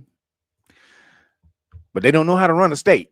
California. I was just talking about Gavin Bitcham and Karen Ass. Yo, Lane Elliott, appreciate you. Says, get some Dewey's cookies for me. Hey, you goddamn right. You goddamn right. I'm going to get some Dewey's cookies. God damn it, I'm back on Dewey's. I'm off my cleanse. Them goddamn Dewey's cookies. Well, I would. Let me show you.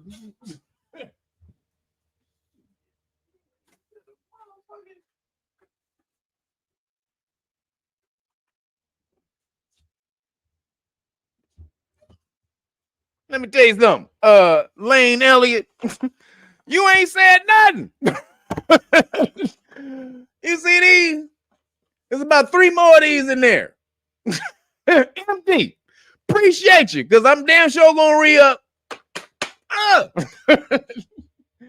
But that's why I gotta cleanse. See, you do that, then you cleanse.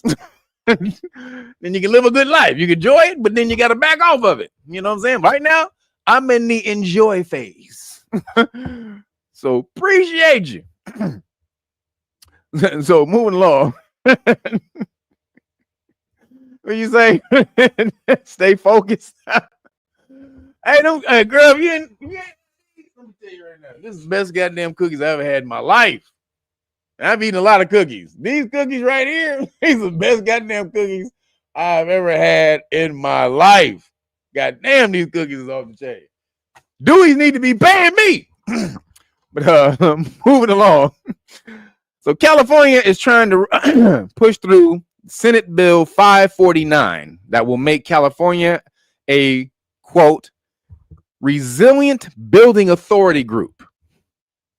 Resilient building authority group. So it says, this bill will allow California to turn fire-scorched land into affordable housing. These niggas trying to steal these people's cribs, these people's land. California is full of shit. So Gavin Bitcham and Karen Ass are straight full of shit. They told Trump when he was here after the fires, they can begin building next week.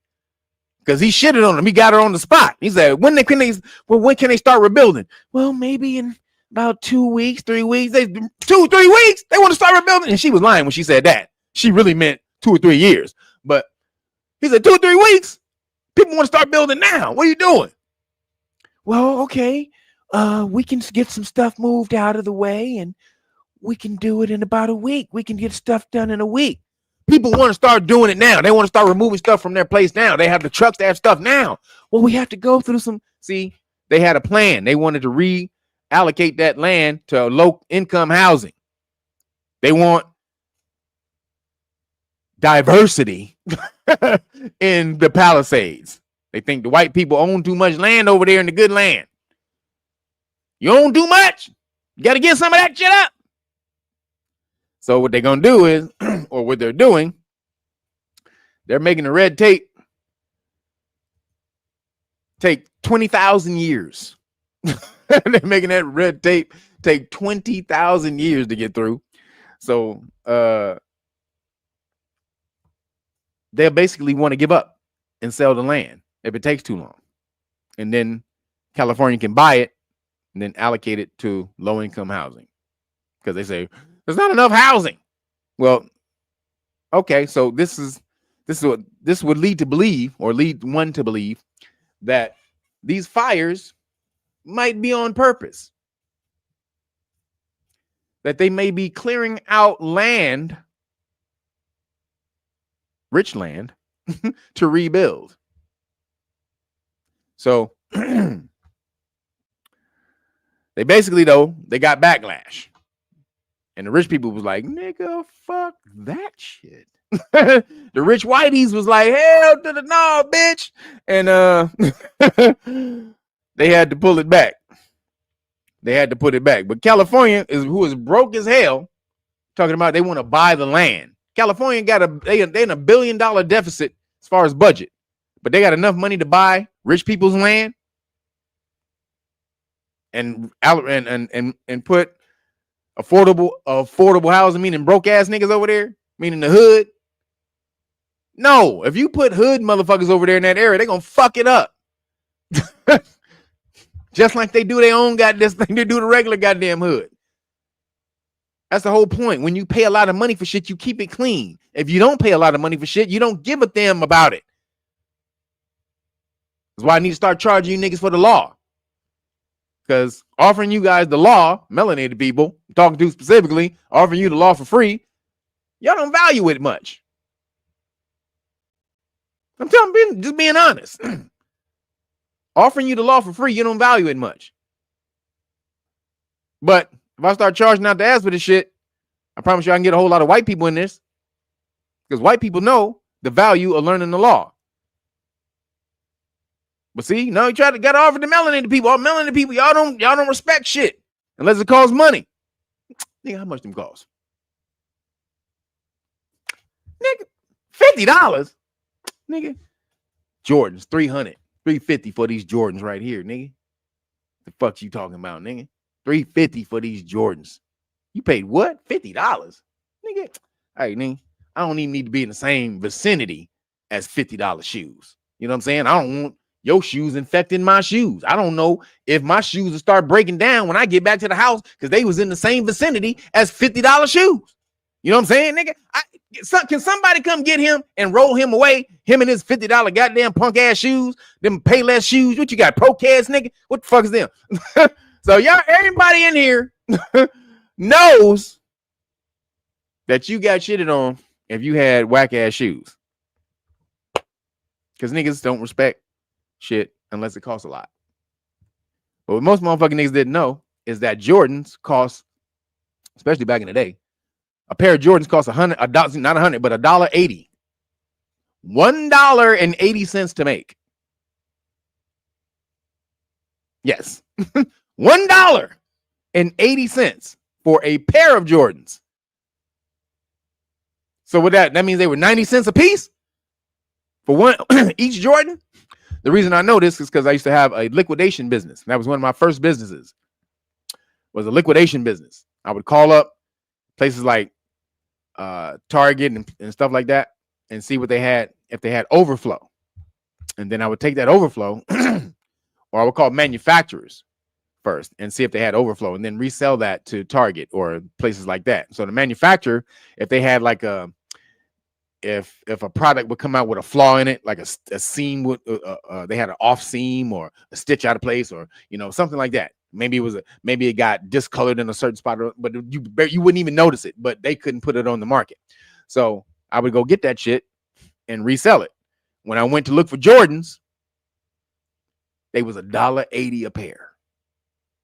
$1.80 a pair. So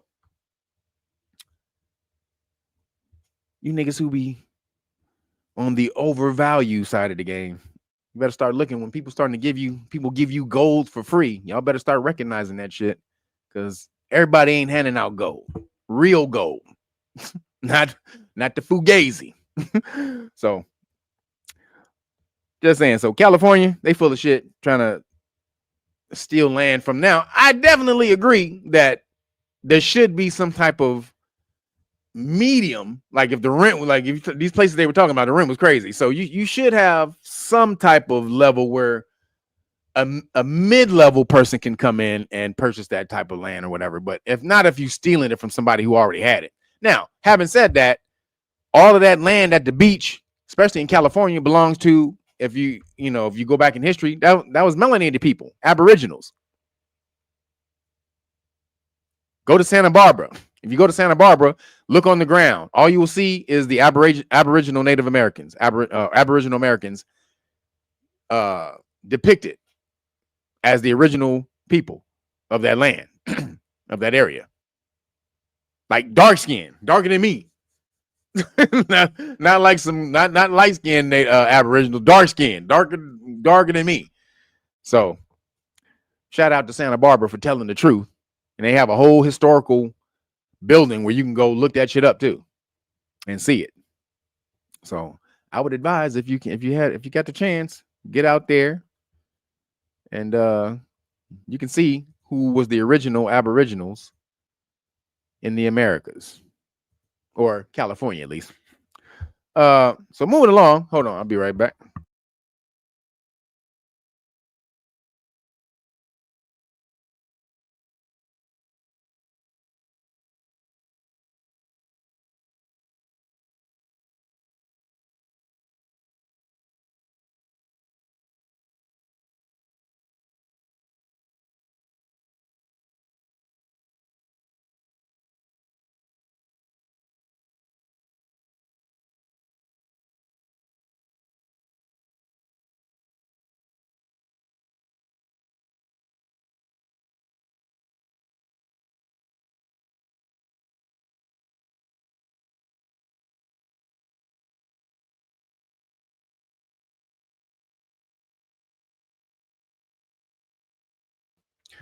All right, so moving along. Before we get into Skittle news, so you guys should start recording this part. If you haven't been recording, you might want to record this part. Just saying. So a while ago, maybe about a year ago, I did a live stream where I was breaking off the UCC that talked about your hands and legs or whatever, and how somebody had a UCC statement on your hand, of the hands and legs of all the people in America, $14 quadrillion. So funny thing happened. I went through ChatGPT and I checked this out with ChatGPT. Y'all want to know what ChatGPT found out about this shit? We're going to go over it. So let me pull this up.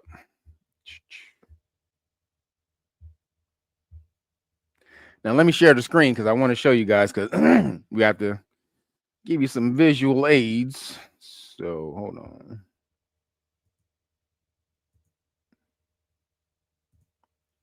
Stop sharing. Share the screen. Bam. All right, here we go.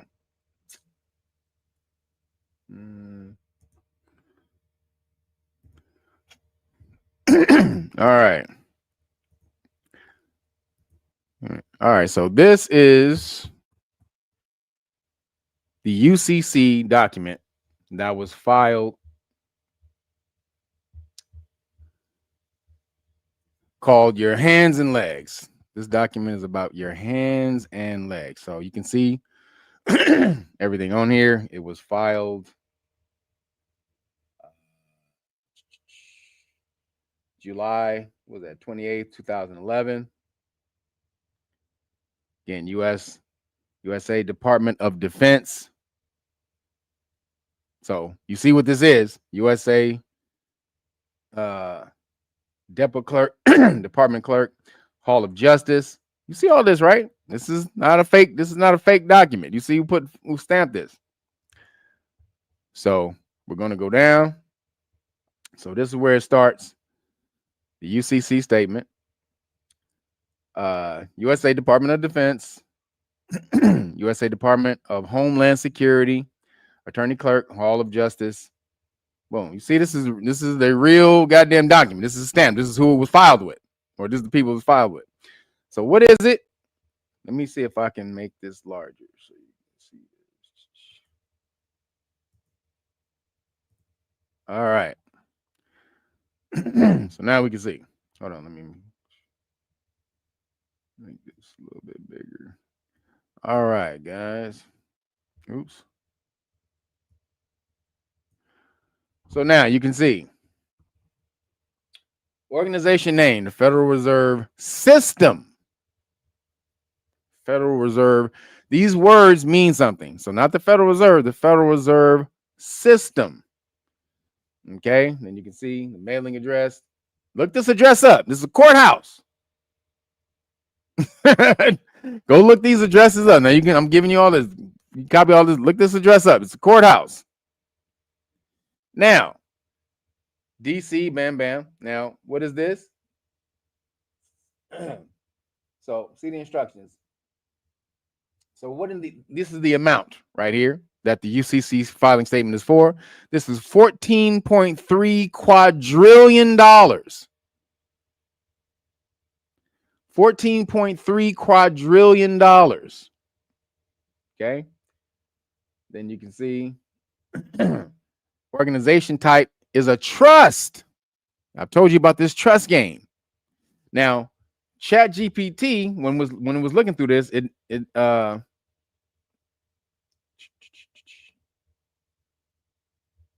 hold on, let me find it.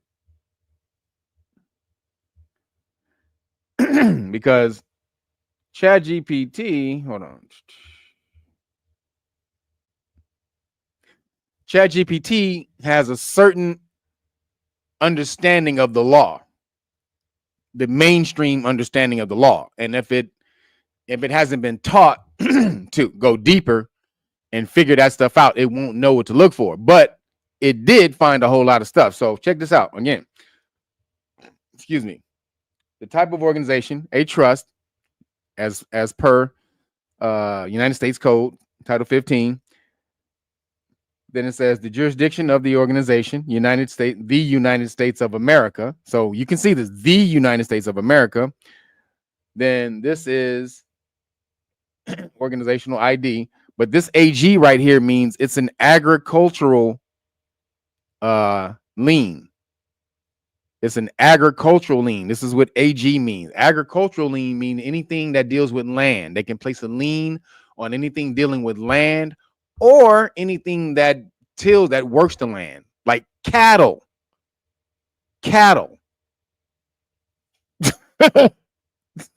Yo ass. This ain't me. I've severed myself from these niggas. So this is all you niggas. You better get over to real patreon.com/real Nagas and sign up if you want to separate yourself from this shit. So so I'm speaking this about you niggas. So agricultural lien, meaning on cattle, which is you are the cattle. He says, so we are being farmed. Yep. Yep, you are being farmed.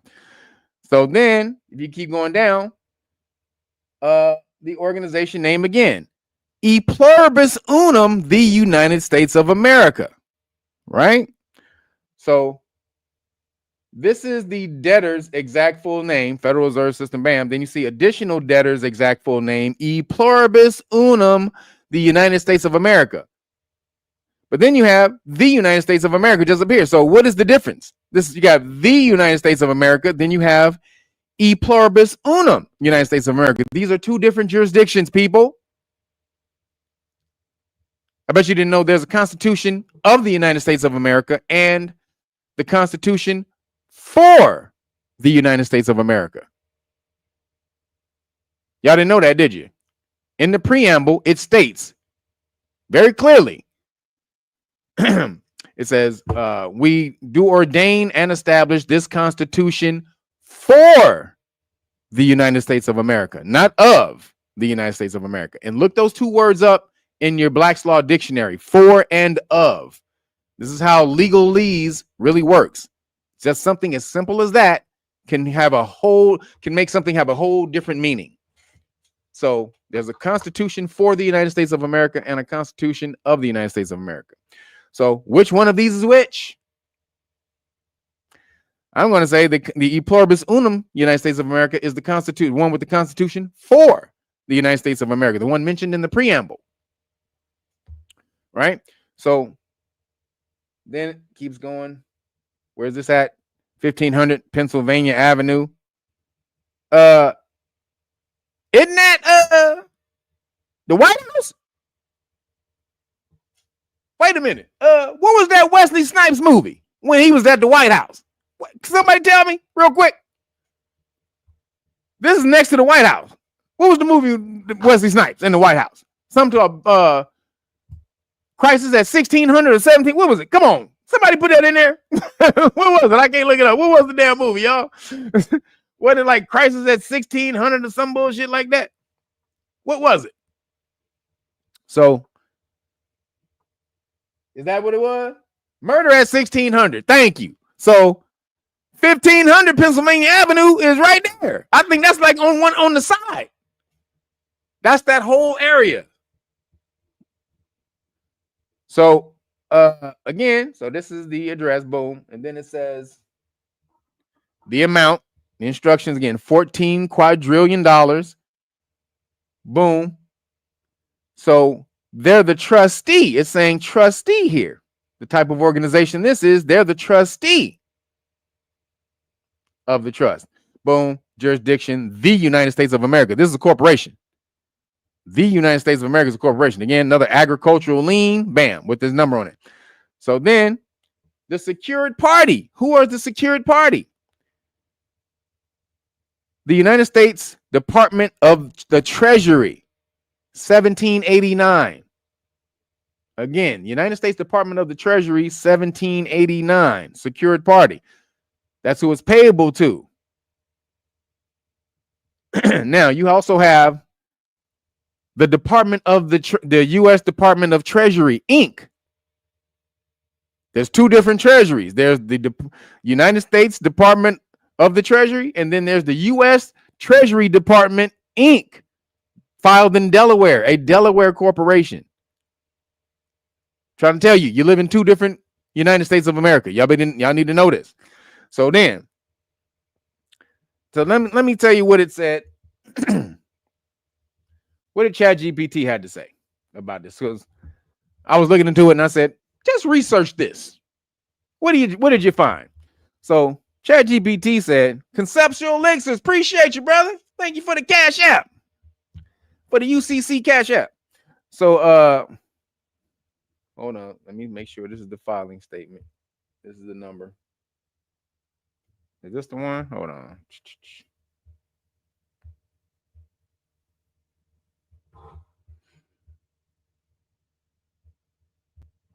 Hold up. Let me make sure this is the number. This it? Yep, this is it. All right. So I said research this filing number, right? And so this is what it came up with. So you're seeing this right here. It said this UCC filing number, and it gives it, refers not to a new lien, but rather a UCC 3 amendment changes to a previously filed financing statement. Hold on. Let me see if I can find the UCC one.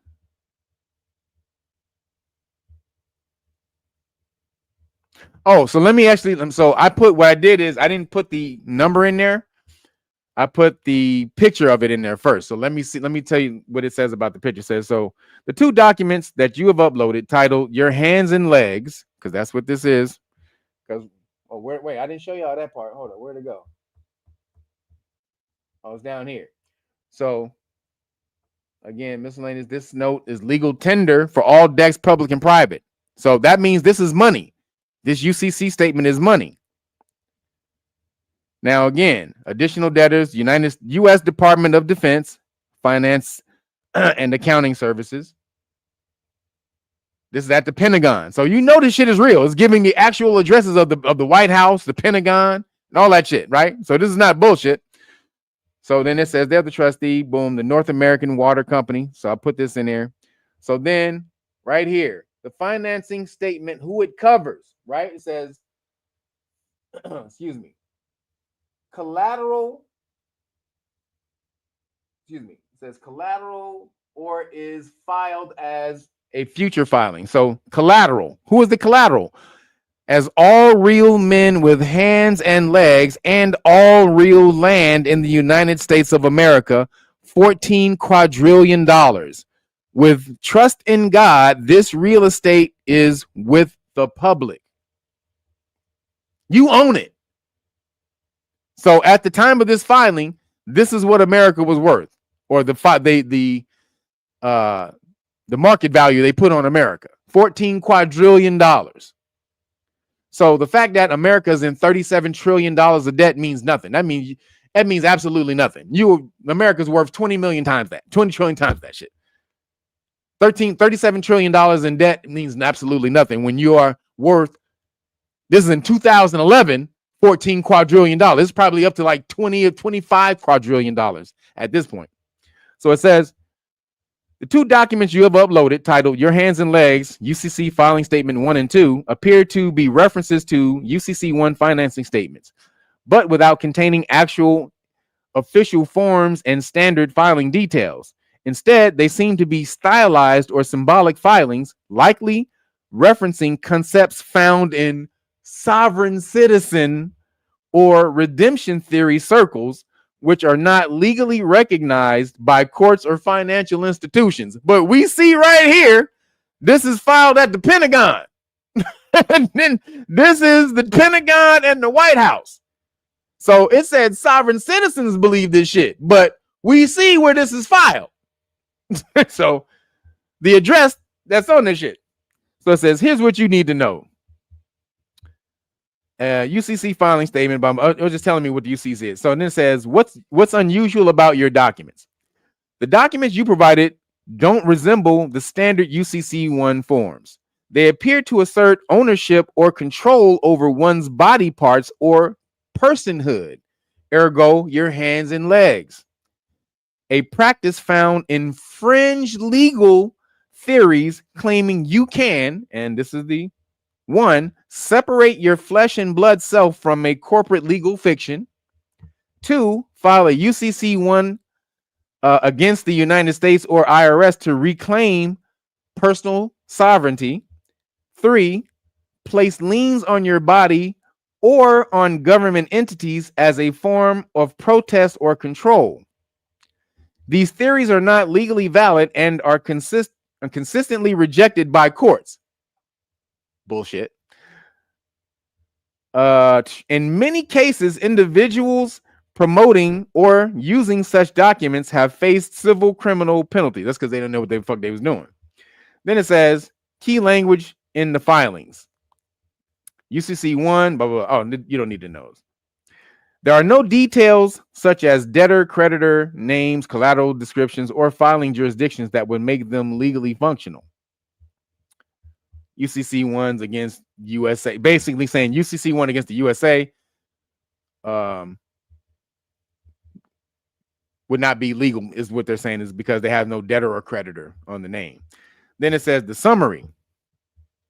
These documents appear to be symbolic or ideological, likely linked to a misunderstanding or misapplied use of UCC law.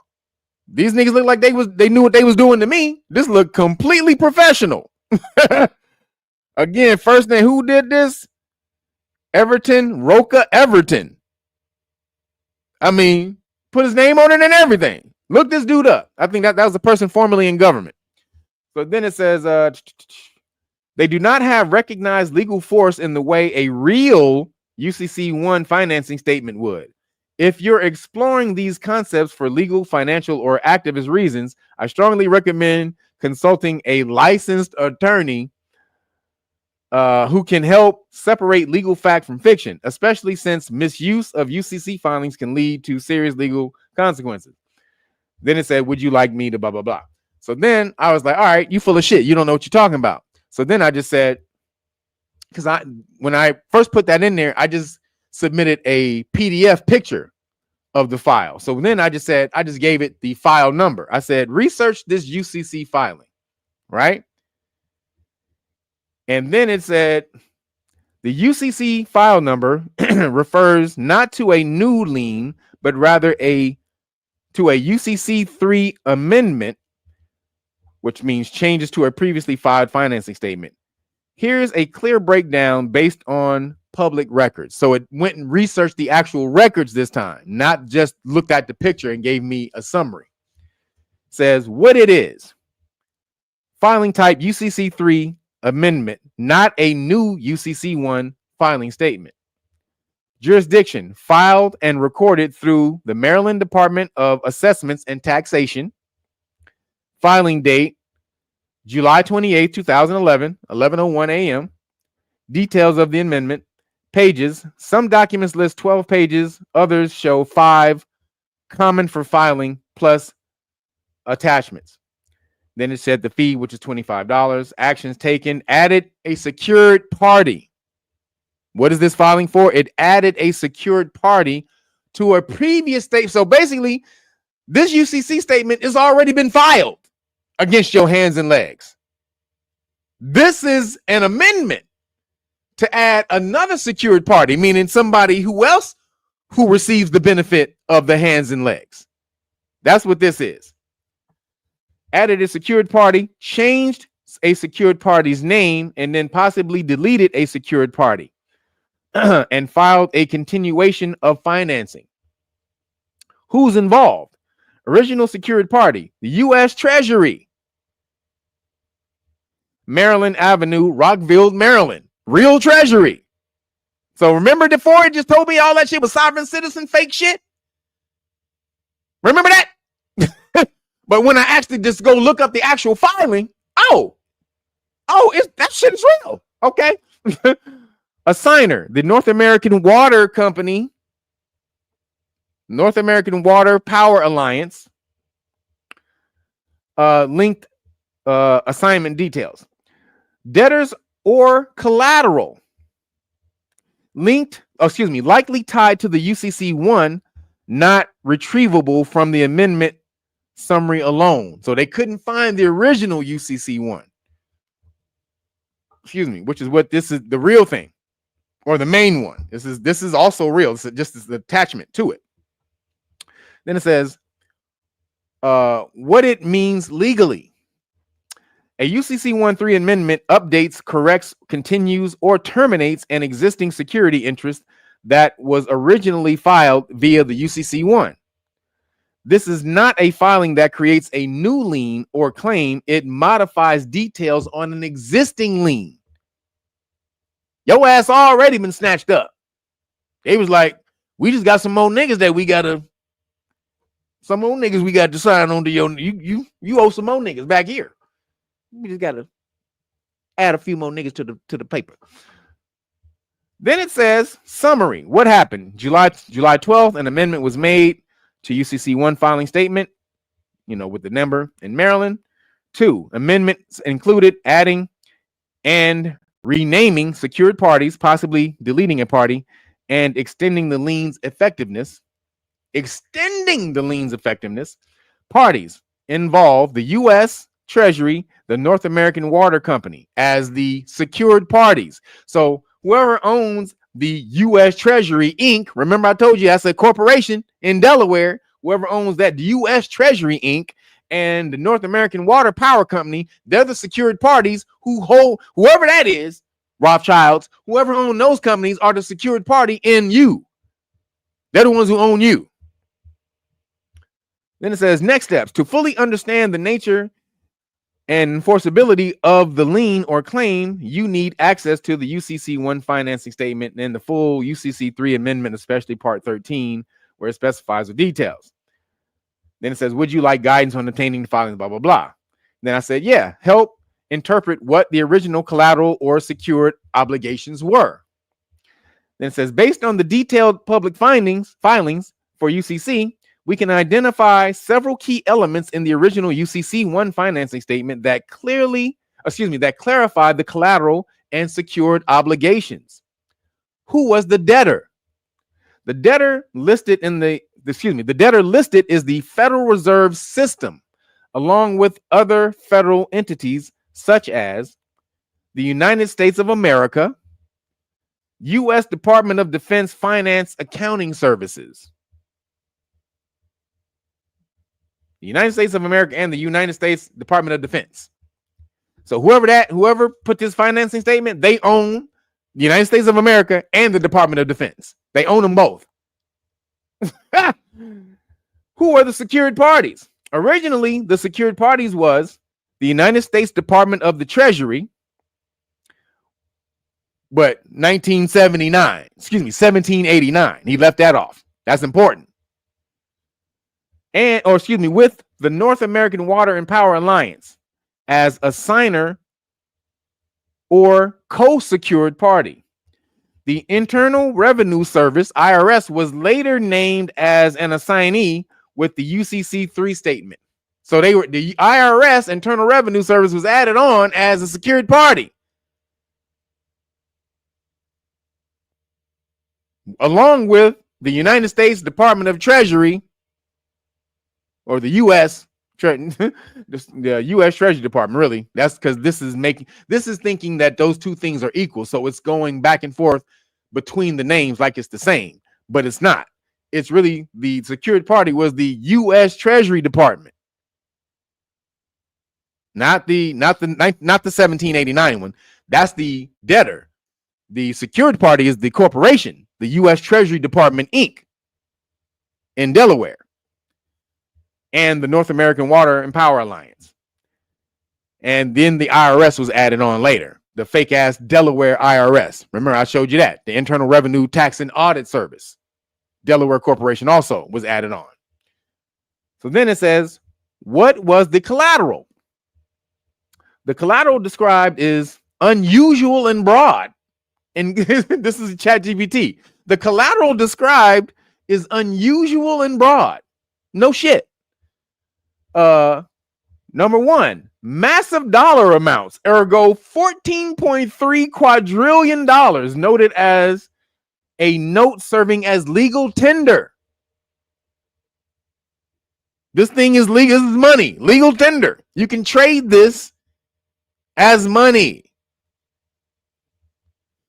Number two, agricultural lien. That's the AG I told you about over here. The AG, agricultural lien, tied to a Rockville, Maryland address, 1101 Wooten Parkway. That's the courthouse. If I remember correct, I Google Maps that shit. I think that's the courthouse. Why is it in the courthouse? That makes no sense. Described in the UCC addendum as a security in United States Code 15, commercial affidavit, not a point of law. And that's in all capitals. Then number four, in the addendum, it refers to all real men with hands and legs and real estate in the United States of America, with an odd mix of personal descriptors and spiritual language. An odd mix of personal descriptors and spiritual. Yeah, Chat GPT, bitch ass nigga. Odd. That's peculiar. The language suggests an attempted lien on both physical assets, land, agricultural interest, and bodily/personal entities, which does not align with standard UCC descriptions. No shit, Chat bitch BT. God damn it. Chat GPT is hilarious. Hold on. Wait, what'd you say? He says, not just money, respected when you have to pay for it. Okay, that's right. Yeah, spiritual language. What is the spiritual language? That's what ChatGPT says. It's spiritual language. He says, debt on the back of the people. Yep. Not on the back of the, not really on the back of the people. You on your hands and legs. It was on your hands and legs, not your back. So again, it says the language suggests an attempted lien on both physical assets, land, agricultural interests, and bodily/personal entities, which does not align with standard UCC descriptions. Then, how to interpret this collateral? Standard collateral under UCC 1 typically includes business assets, inventory equipment, receivables, or real property tied to commercial transactions. This unusual filing mixes, 1, monetary claims, huge dollar amounts viewed as legal tender, 2, agricultural liens on land property, 3, metaphysical or ideological language targeting hands and legs of individuals. Yeah. Such descriptions are not recognized in typical secured financing practice and are likely non-standard or symbolic, reflecting fringe legal theories rather than enforceable legal interests. Now, here it goes. The bottom line, the filing does claim a broad and sweeping lien over federal entities, including the Federal Reserve, U.S. Treasury, IRS, Department of Defense, and extends to real property and persons with metaphysical intent. Legally valid UCC1 filings must specify actual property interests tied to a real contract or loan. This filing lacks any recognizable secured transaction or financing obligation. The main thing right here, unless backed by a secured loan agreement or lawful security agreement, this type of filing is likely unenforceable and potentially rejected under routine legal review. Now, can anybody tell me what the lawfully security agreement would be to make this lawful? What is the lawful security agreement that would solidify this as a secured transaction? Can anybody tell me? Can anybody put it in the chat? What's the security agreement, everybody? Can anybody tell me the lawful security agreement? This type of filing is likely without the lawful and security agreement. Security bonds, almost. Birth certificate, BYG. BYG got it. Your birth certificate. See, ChatGPT doesn't think of your birth certificate as a bond, which is a security agreement. But your birth certificate is a bond because you go on traffic, you go on Treasury Direct, and you put that number in there, it'll tell you how much it's worth. So it's a bond.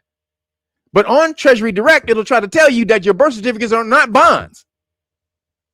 But if you put your number in there, it'll tell you how much that shit is worth. See how that shit is bullshit? This is why ChatGPT doesn't think your birth certificate is a bond, because it's reading Treasury Direct's website that says your birth certificate is not a bond, because they know a lot of people are going there and they know that it's gotten out. And so they're trying to dispel trying to dispel it. So then it tells me what's the next steps to evaluate the enforceability or practical significance of this filing. You could obtain the full text, blah, blah, blah, blah, right? So then there's another. So that's the first financing statement, right? So, oops, damn it.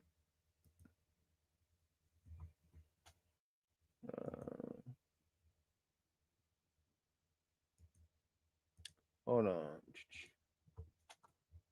Let me see if I.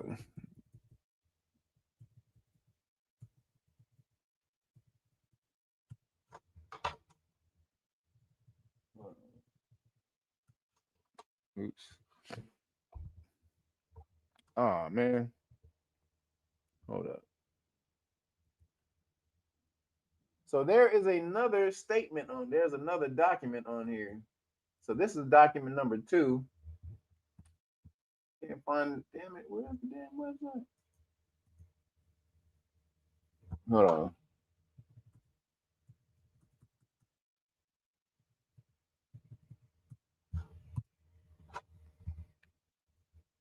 Oh, man, hold on. Where is it?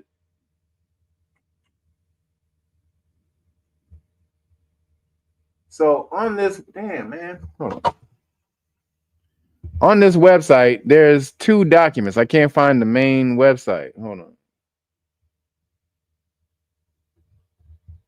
So this is just the.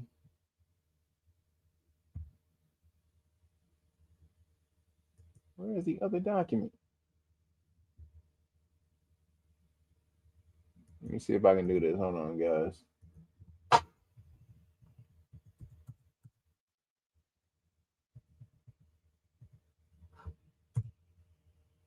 Damn, it won't let me get to it. I'm typing in the wrong thing, but if you find, hold on.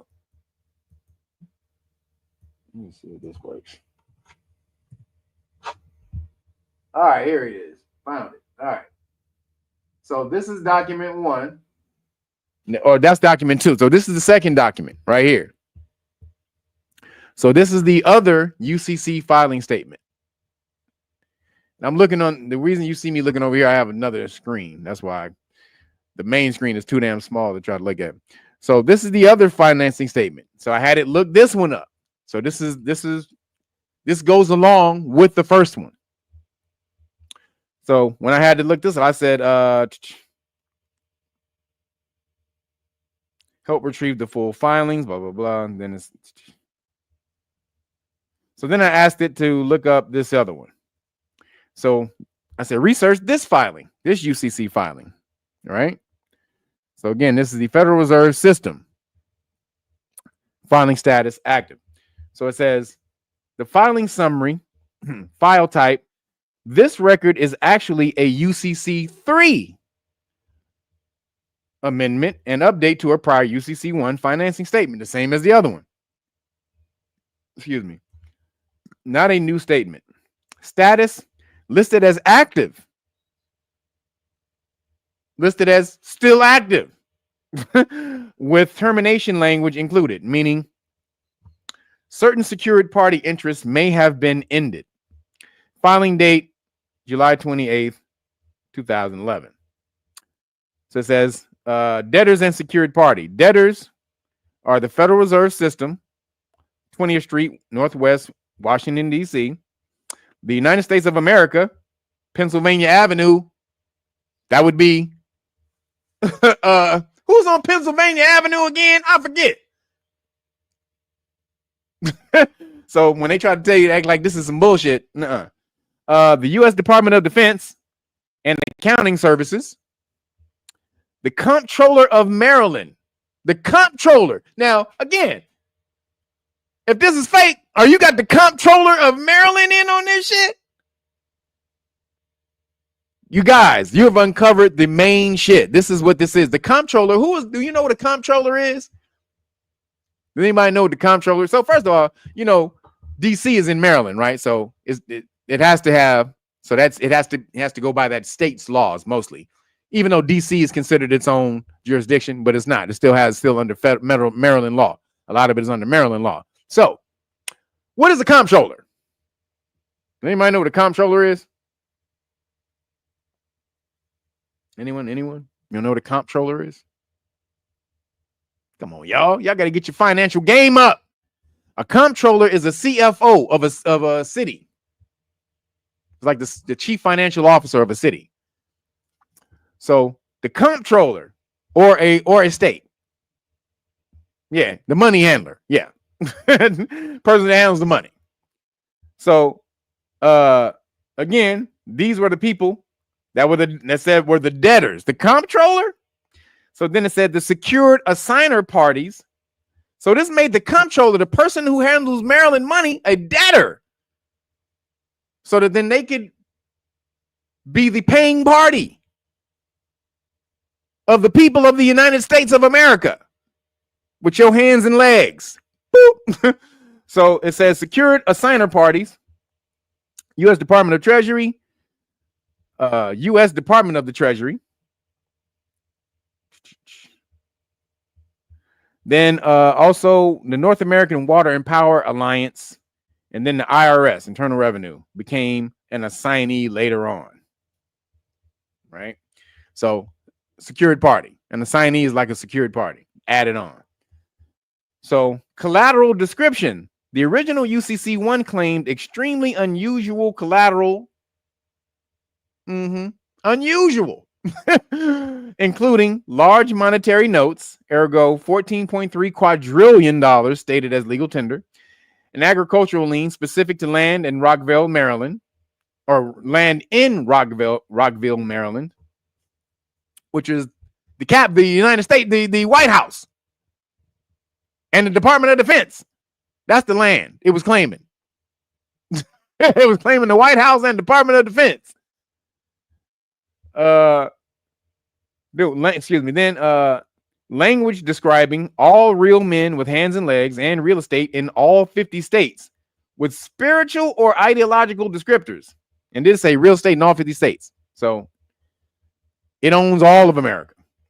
But it listed the addresses of the Department of Defense and the White House. And the Pentagon, and the Pentagon, which is, I guess the Pentagon or Department of Defense is in the Pentagon. So again, these descriptions are non-standard and metaphysical, not fitting the typical secured transaction collateral. Then it says legal interpretation. A UCC 3.1 amendment like this modifies existing lien records by adding or removing parties, extending duration or terminating. In this case, it both adds the IRS and included terminating words, likely ending part of the lien. I guess it was for the water company. They don't exist anymore. That water power company, whatever, they don't exist anymore. The collateral language is symbolic and does not describe legitimate secured property. It leans heavily toward ideological or sovereign citizen themes. Such filings are unlikely lawful or enforceable and may have been filed by parties pursuing fringe legal theories. Really? The White House, the Department of Defense, the Comptroller of Maryland, all them, the IRS. Oh yeah, all them fringe legal theories. Okay. And then it says what you can do. And then I asked it to locate and download it, but you can do all this. You can do all this yourself. So, boom, as you can see. And so I'll go down and show you the rest of this down here. So it still has on here.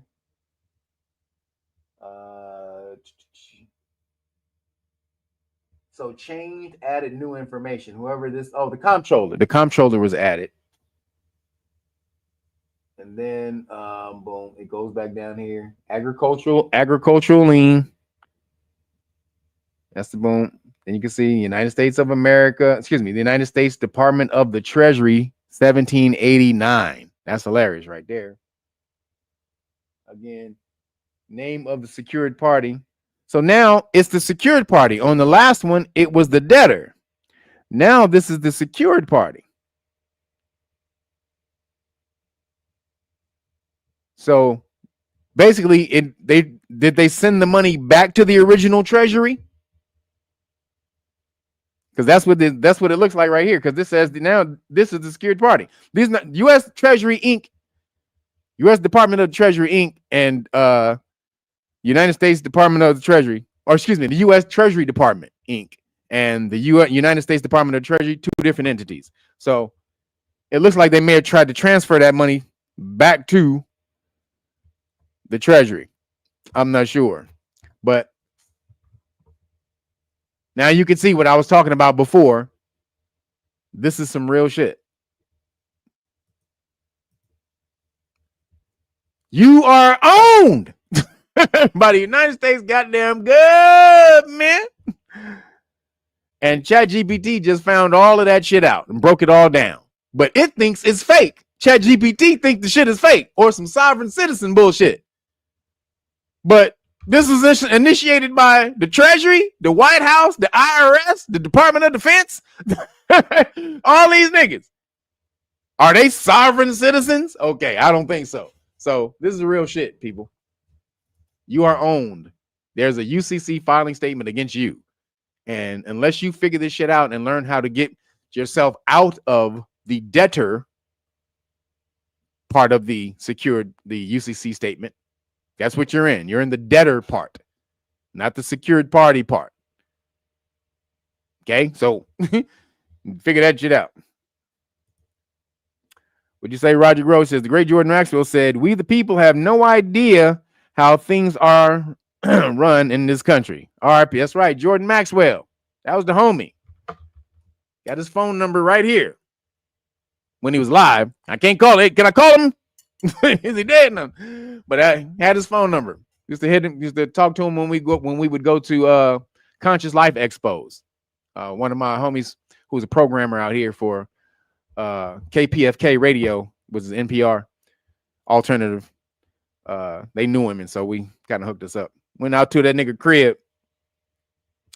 Went out to his crib one time, and goddamn, that nigga crib had nothing but books in it.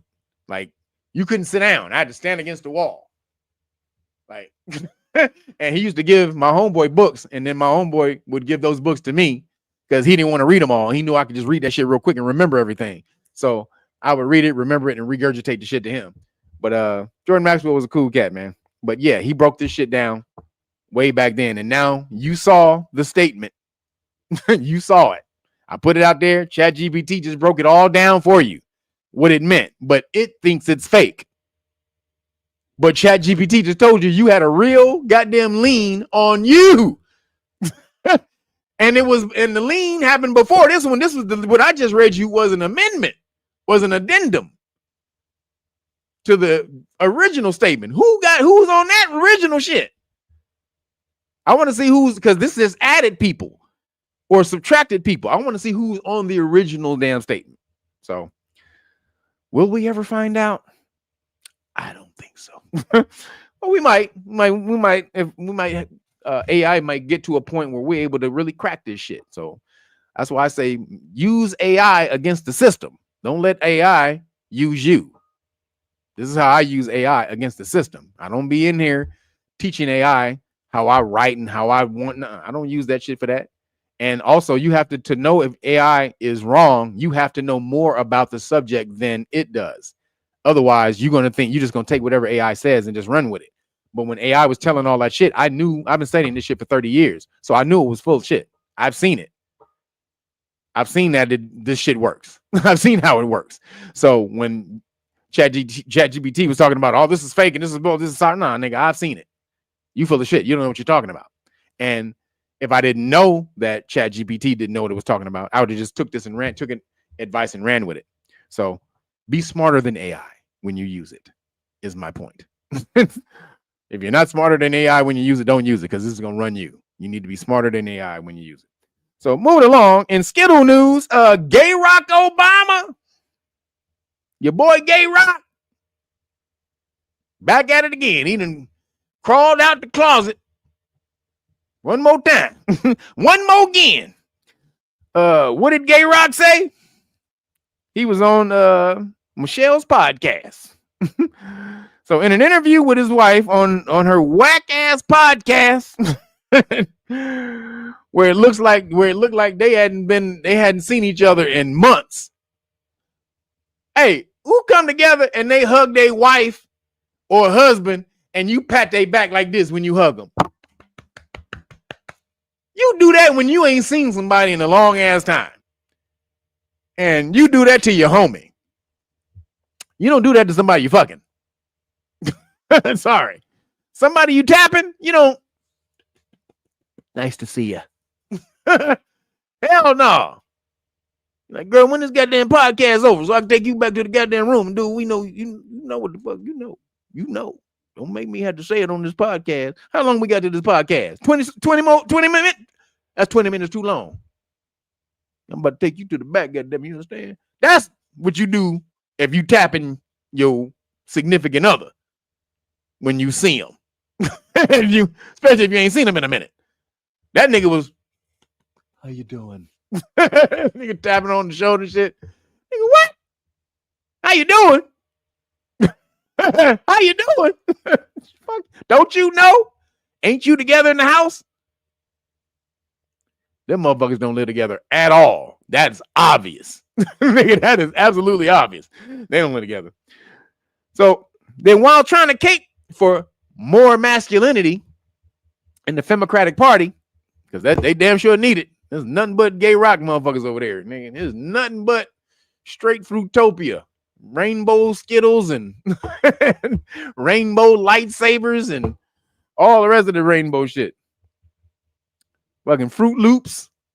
Fucking rainbow Lucky Charms. And I hate that they tried to steal the rainbow. Fuck that. We're gonna steal it back. But while he was trying to cape for more masculinity in the Democratic Party, he said, let me get it down. Men, melanated men or men, masculine men, they need to have more gay friends to teach them how to interact with gay people.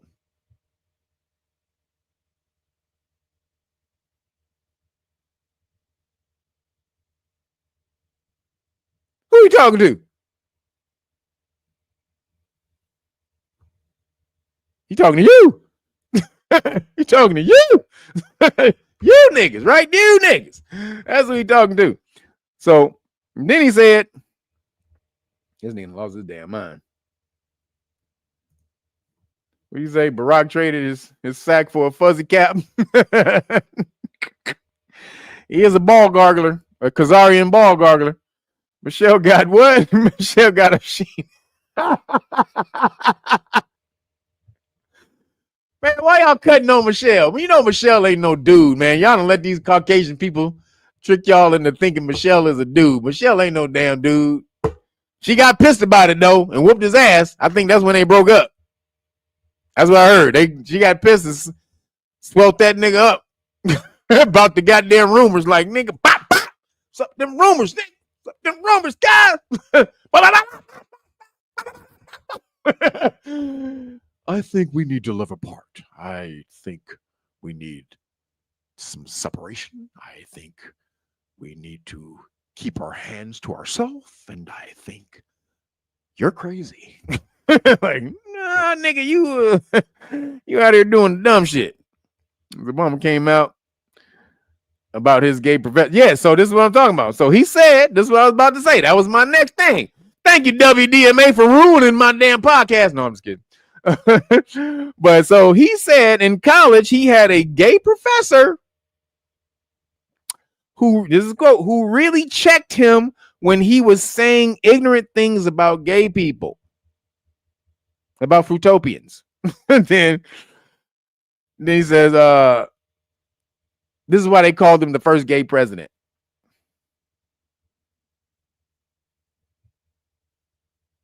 Gay Rock Obama. Your boy Gay Reezy. Your Neezy, Gay Reezy. So Gay Rock says you need more gay friends, people. You need more gay homies. That shirt doesn't go with those shoes. I don't like that. Yeah, no, that's yes. Yeah, yes. Nigga, if you don't get your bitch ass, I don't need no motherfucking yes in me, motherfucker. I don't need no yeses from no niggas. So if your fucking yes is followed by a bunch of A's and a bunch of S's, I don't need that shit. Yeah. No. Motherfucker. It ain't no A's and yes. Ain't no A's and only one S. Ain't no A's, 0 A's, and only 1 S. Don't be yassing me up in this bitch. I don't need no yasses. So, Gay Rock out here trying to cape for the people, trying to cape for the, for his people. And then, like I said, they came out. That's why he was called the first gay president. They did call him that. They called him that in a CNN news report. I just saw that shit today. The first gay president, gay Barack Obama. Whoa, hey, what? And then they called him that because he signed gay marriage into law. But so that they were adopting him. That community was adopting. Sure you're not a homosexual. So remember that Eddie Murphy shit when that motherfucker said when he was talking about back in the day when that shit was like way more in the closet, and then he would say how your wife would be hanging out with gay friends, and then this is when ain't nobody knew shit about AIDS. And then he said your wife at home at work, she got gay friends, and she kiss her gay homie and go home with AIDS on her lips, and then she come home and kiss you. She come home and kiss you, and now you got AIDS. This is before they knew anything about AIDS. Then he said they go to the doctor, and he said, Mr. Murphy, he said you have AIDS. He's like, AIDS? But I'm not a homosexual. Sure you're not a homosexual. That shit was funny as shit. Hey, Eddie Murphy was hilarious as fuck. Even though he did turn out to be one of those woo, woo, woo, woo, when he was talking about pull over. Eddie, you turned out, they got you. They pulled you over, Eddie. God damn it. They finally stopped you. You let them give you a pat down. God damn it, Eddie. Allegedly. We don't know this for sure. However, I did used to work out with some police officers back when I was working at 24-Hour Fitness, and we was talking about this shit. So the police officers were working out behind me, and me and the homies was talking about this because it had just came on the news that Eddie was arrested for picking up Transformers in Hollywood. And then some niggas behind, so the dudes that was working out, the police officers was working because we was talking about it, and they was like, I was like, man, I don't believe that bullshit. I was telling them, I was like, that's some bullshit. I don't believe that shit. And then the cops behind me overheard us talking, and they was like, yeah, bro. I was like, I was like, what? He's like, yeah, we LAPD. They was like, yeah, we LAPD, Hollywood. They said, I was like, what? They was like, yeah, Eddie's been picked up a few times. Like, that ain't the first time they picked up it. I was like, what? I'm like, no. God damn. So I blocked that out. But then a lot of peculiar things start coming back around that made me like, oh, that nigga was telling the truth, wasn't he? God damn it. If you hang around Johnny Gill, nigga. Johnny Gill is motherfucking super fruitopian. And him, Johnny Gill, Eddie Murphy, and Arsenio Hall was all best friends. Allegedly. So just saying. Gay Rock Obama was in them. Hey, I think they got Gay Rock in there in one of them parties. But moving along. Sure, you're not a homosexual. He said, AIDS, I'm not a homosexual. Sure, you're not a homosexual. That shit was hilarious. Moving along, in the science and the weird, scientists discover. Now I gotta be at the PF high. I gotta talk how I talk about this. But scientists have discovered. This is in the Daily Mail. This is a news report from the Daily Mail. YouTube, don't be fucking with me. Scientists discovered that the PF Heiser Bakery COVID-19 jab is linked to major eye damage. Allegedly. I gotta say that. YouTube be full of shit. So this is the story. Scientists have discovered that PF Heiser Bakery's Craxine may have increased the risk of eye damage leading to vision loss. Allegedly. I got to say that after every goddamn sentence. And I don't give a fuck what's going on. Allegedly. Goddamn it. I wake up in my sleep. Allegedly. Allegedly. I was allegedly asleep. I was allegedly asleep. Got nigga on eggshells around this bitch.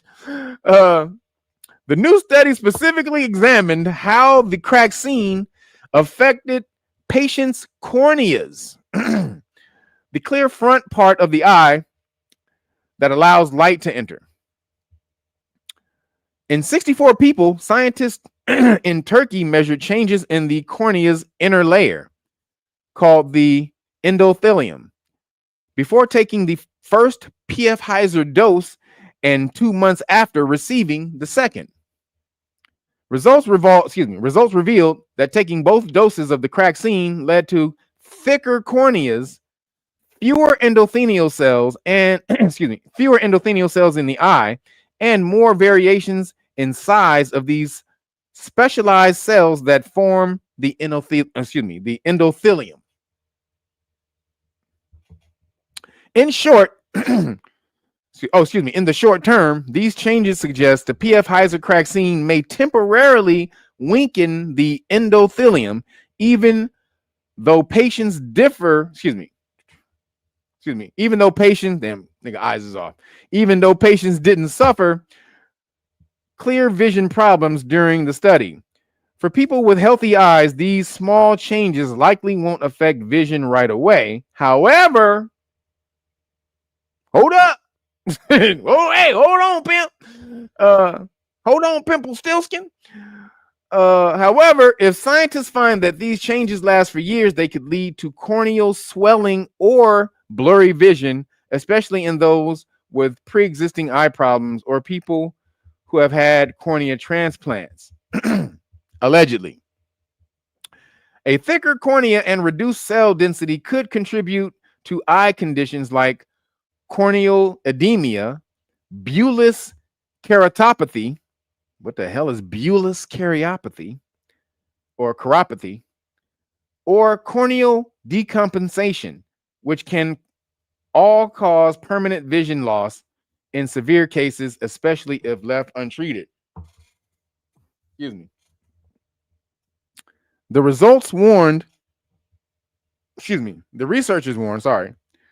in the study published Wednesday in the Journal of Ophthalmic Epidemiology, the endothelium should be closely monitored in those with a low endothelial count or who have had corneal grafts.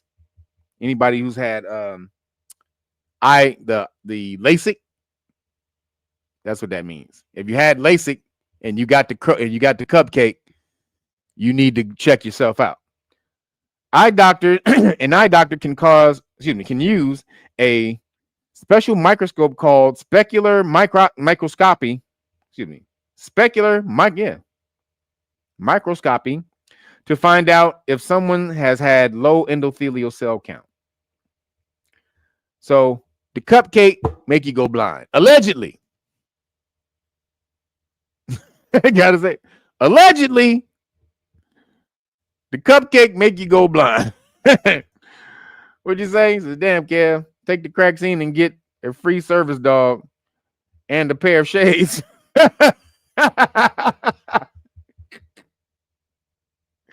Take the vaccine and get a free service dog and a pair of shades. Oh, you stupid. Oh, shit. Ferris Bueller. So allegedly you go blind if you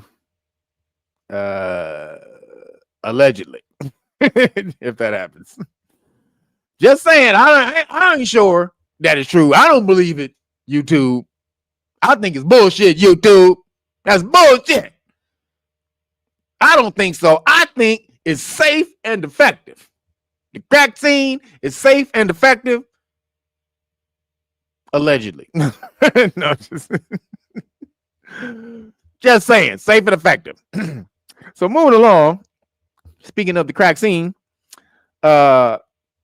Then James O'Keefe, who used to own Project Veritas, he comes out on his channel, the O'Keefe Media, OMG. So check that out, OMG on YouTube. You can go watch the full video.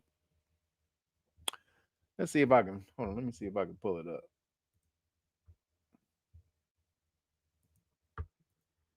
Oops.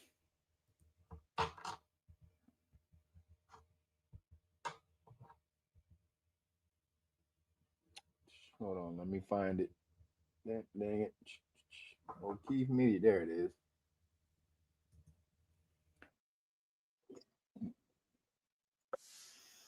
All right, so let's see. Video.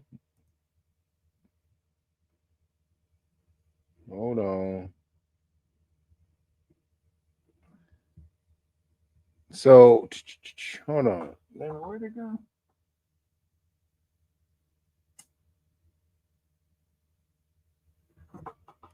I don't think he released it yet. He didn't release the full video yet. It may be on his website. Because this is dealing with the crack scenes, I don't think he could probably release it all the way. Damn. Oh, here it is. Wait a minute. I think he did. My bad. Here it goes. So I'm about to share the screen so you can see it.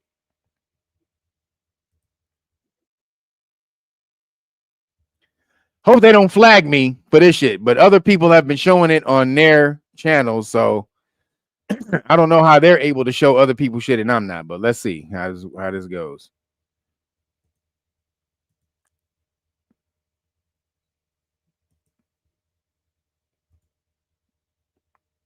Okay, here we go.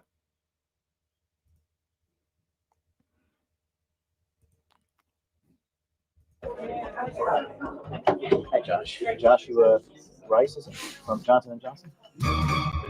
Are you Josh Rice from Johnson & Johnson? You're going to deny your identity? Yes, sir. You said that your vaccine was not safe and effective. You said that. How do you sleep at night working on a product that you say isn't safe and effective? Why did I say that? Allegedly. Would you like to see yourself on video? None of that stuff is safe and effective. You know, where's he going? He's going this Allegedly. way. Run away. Is he going to walk out the back? He's going to the women's restroom. Are you confused? You want privacy, but you said your vaccine doesn't work. Allegedly. I am a human man. I am allowed to take a peek in the men's restroom. So people have a right to know. I'm standing here with Joshua Rise, who first denied his own identity, then tried to hide in the women's restroom. Excuse me? Stand behind what you said and explain to us what you meant by it. You shouldn't be surprised that this happened. We have no idea. People, I got it from your mouth. No. I appreciate what you're trying to do right now. What am I trying to do? What do you appreciate about it? Sean, can you please tell me what? Josh? Sean, what's your name? Is that you? Just admit to me that's you. When did I say hello? Hi. Hey, we're talking to a Johnson & Johnson individual right now about the vaccine. Thank you. God bless you too. Are you legally knowledgeable? I just got out of federal court today.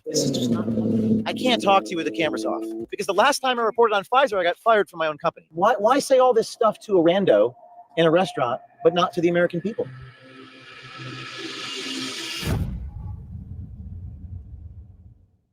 So where's the video? So I guess you have to go to his website to see the video. He won't show it. He won't show the full thing. Hold on. Let me see. Oh, wait a minute. Oh, here it is. Do you have any idea the lack of research that was done on those products? Joe Biden says that it's safe and effective, but like he didn't know. There's no proof. I mean, none of that stuff was safe and effective. People wanted it. Who gave it to them? It's like, all right, you know what? Cancer patient's going to die anyway. I'm sure somebody's going to get sued for that stuff eventually. Hey, Josh. Are you Josh Rice from Johnson & Johnson? You're going to deny your identity? Yes, sir. And you said that your vaccine was not safe and effective. You said that. Deep inside Johnson & Johnson's little machine is a scientist, a lead scientist, whose very approval or disapproval of J&J products can change millions of American lives. Meet Joshua Reeves, a lead regulatory scientist at Johnson & Johnson. Joshua, in his role, leads the creation and execution of regulatory strategies for new and existing products across Johnson & Johnson. We run the whole soup to nuts. Like, not only we're working on the products, but everything that has to do with the drug. We have to make sure that you understand how to use the drug, how to be able to prescribe certain pieces of information, how to communicate that to the patient. Now, according to a Johnson & Johnson press release from December 2021, the safety and well-being of those who use the Johnson & Johnson vaccine continues to be our #1 priority. Now, for the first time ever, an official from Johnson & Johnson admits to our hidden cameras that the Johnson & Johnson COVID vaccine was, quote, not safe and effective, unquote. And the company wanted to, quote, just throw the vaccine creation to the wind and see what happens, unquote. You know, they're like, Joe Biden says that it's safe and effective. But, like, he didn't know. There's no proof. I mean, none of that stuff was safe and effective. If you didn't do the typical test, like the typical process, that's why it takes so long to get a product on market. The typical process is all this clinical trial testing and stuff. So you said I have to pause on the video. Who said that? I have to pause on the video, not to keep it going not to keep it going fully and talk over it. Well, James, I don't know if James O'Keefe has a copyright because he wants people to get this shit out. So he's a journalist. So I don't think he has a copyright on it, but maybe. But let's see. We're gonna keep doing it. Small population. It's a typical process. If we didn't do the typical test, like the typical process, that's why it takes so long to get a product on market. The typical process is all this clinical trial testing and stuff in a small population. This was just, let's test it on some, lab models, analyze and see if it works and stuff like that, and just throw it to the wind and see what happens. Throw it to the wind. Analyze it, see if it works, and throw it to the goddamn wind. Goddamn. What the kind of bullshit is that? Well, I can't talk over it because it's really low. So if I talk over it while you guys are let me see if I can put some music behind it.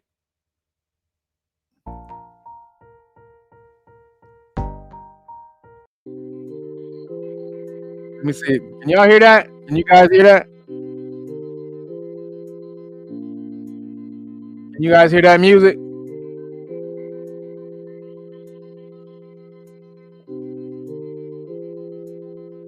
Can you guys hear that music?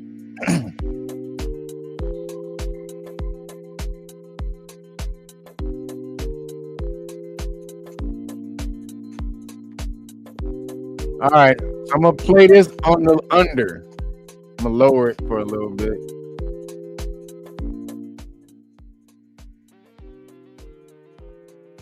All right, let's see if you guys can hear with the music playing. People didn't know that. Like, patients, That's what I'm saying. I'm sure somebody's going to get sued for that stuff eventually. The lead regulatory scientist for Johnson & Johnson went into detail about how the federal government applied heavy pressure on Big Pharma in order to hastily create the Johnson & Johnson COVID vaccine, encouraging speed over efficacy or safety. Do you have any idea the lack of research that was done on those products? Like, you shouldn't be surprised that this happened. It was pretty much the government kind of made a deal with pharmaceutical companies and kind of pressured the pharmaceutical companies, because we're not going to say no to the help, like the government. Like, the government's like, yo, these three big ass companies, we need help. We need to figure this out. You're solving this problem. Is that Operation Warp Speed? So it was pressured. So they were pressured, basically forced into doing it. They was forced to do it. Look. I mean, we basically just had a race to figure out who could solve it best. Like, people wanted it. We gave it to them.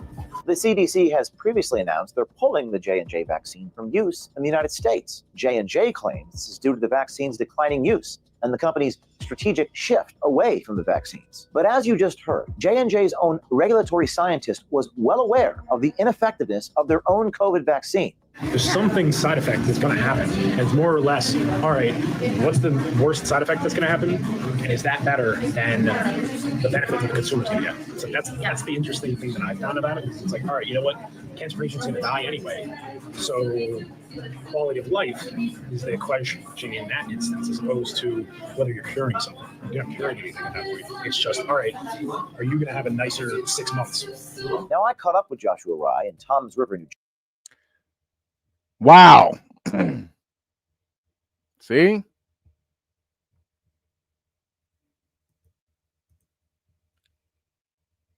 Yo. So, as you can see, oops, hold on. Let me remove. Wow. Just throw it against the wall and see what happens.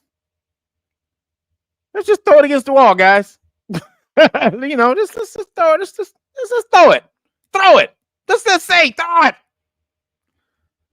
So that Operation Warp Speed, they were all rushing to beat each other to get the crack scene out. That they were rushing to beat each other to get the crack scene out. He says, what was the last cure J&J created? Yeah, J&J created. Seriously. Just played with folks' life for money. Damn shame. Absolutely right.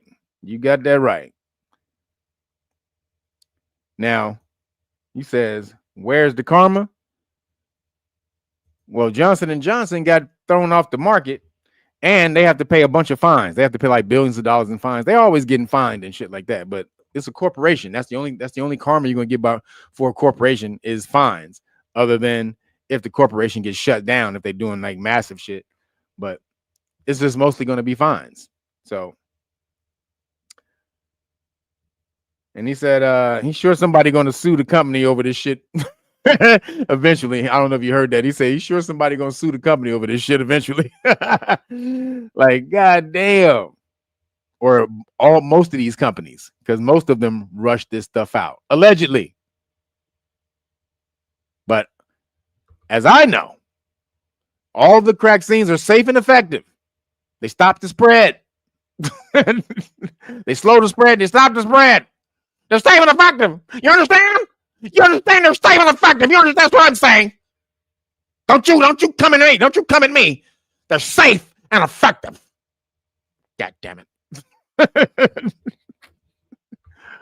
You listen to them. So, as you can see, they with the bullshit. So moving along. Oops. Moving along. There's a hold on. I'll save that one for last. So Buzz Aldrin, one of the astronauts who supposedly went to the moon. Buzz Aldrin, he said he was caught admitting that the Apollo 11 moon landing was fake in a resurfaced Conan O'Brien interview. So he said it in Conan O'Brien, then he said it again to some little kids. So he said it twice. So as America marks the 59th anniversary of the Apollo 11 moon landing, shocking resurfaced clips of Buzz Aldrin having reignited conspiracy theories that the entire mission may have been fake. Conspiracy theories? Get the fuck out of here. Aldrin, the second man to step onto the lunar surface after Neil Armstrong, has spoken publicly about the mission for decades, but two interviews from the past have now gone viral, with some claiming he admitted the U.S. never made it to the moon. That's true. He did say that shit. What'd you say? He says, where did COVID come from? We were promised to know. Yeah, we know. Fauci. They broke that off. It was Fauci. What's his name just said that? RFK. I did a story on this about a week ago, last week. I said RFK came out and said Fauci did it. Broke this off last week. Better go back and watch. Oh no, not last week. Sorry, not Mondays, but last Monday, the one before this past Monday. That one, I broke that off. So it says, never made it to the moon. As the U.S. He says a dude named Buzz sounds suspicious. A dude named Buzz. Roger Rose, you stupid boy. A dude named Buzz sounds suspicious. Man, you crazy. That's funny. Says the U.S. as the U.S. celebrates, man, that's funny. As the U.S. celebrates the the anniversary, clips of 2 interviews from Aldrin have resurfaced that appear to show him admitting America never went to the moon. In a 2000 appearance on the Conan O'Brien show, Aldrin stunned the audience when when the host recalled watching the moon landing as a boy. That's what Conan was saying. No, you didn't. That's what Buzz Aldrin said. No, you didn't. You didn't watch that shit. He said, no, you didn't. Buzz Aldrin snapped. There wasn't any television. There wasn't anyone taking a picture. You watched an animation. Ooh, okay. What'd you say, Maurice Moore? He said that seemed like he said that seemed like at a Congress hearing with college. He said that same thing, not same thing. Yeah, same thing. Yeah. Well, y'all better stop speaking the text and start correcting that shit. People think you crazy. You stupid, what? So it says the awkward exchange left O'Brien speechless and has since racked up millions of views online. Then in 2015, an 8-year-old asked the former astronaut why no one has returned to the moon. Aldrin replied, because we didn't go there, and that's the way it happened. What? All right, Buzzy Buzz. Buzz Aldrin. That nigga said nigga named Buzz. It's suspicious. That's funny. But then it says NASA has never wavered in its stance that the Apollo 11 mission was real, backed by telemetry data, moon rocks, yeah, right, and the testimony of thousands of engineers and scientists. Them niggas was lying their asses off. Are you kidding me? The fuck out of here. He says CGI or computer-generated imagery began to take shape in the 1950s, with the first feature film using CGI being Alfred Hitchcock's Vertigo. That's right, The Birds. No, I thought it was The Birds. Are you sure? Wait, when did The Birds come out? If the Vertigo came out before The Birds, it's Vertigo. But they CGI'd a bunch of birds in the movie. First of all, if you ain't seen The Birds, that movie scared the living shiitake out of Kev when I was a kid. I didn't want to see a goddamn bird. Them fucking crows. Oh my God, them motherfucking birds, boy. Nigga, they had birds. They had the fucking the tarantulas. They had the killer worms. Like, nigga, they were trying to make your ass scared of nature like a motherfucker. But the birds, what was first? It says, why all the birds were black? They're crows. Yeah, because they were the crow. I know, they was all crows. And because crows are the smartest birds. Did you know that? These actually, so ravens and crows are the smartest birds. You ever see them niggas problem solve? Go YouTube a crow problem solving or a raven problem solving.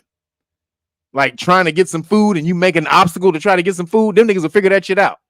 They'll go get a stick, put a stick at an angle so that the angle flips. I mean, them niggas are smart as shit. Water displacement. They know the difference between water levels and how to displace water to get. I mean, them motherfuckers are smart as shit. So might have been because of that. But yeah, crows are smart as fuck.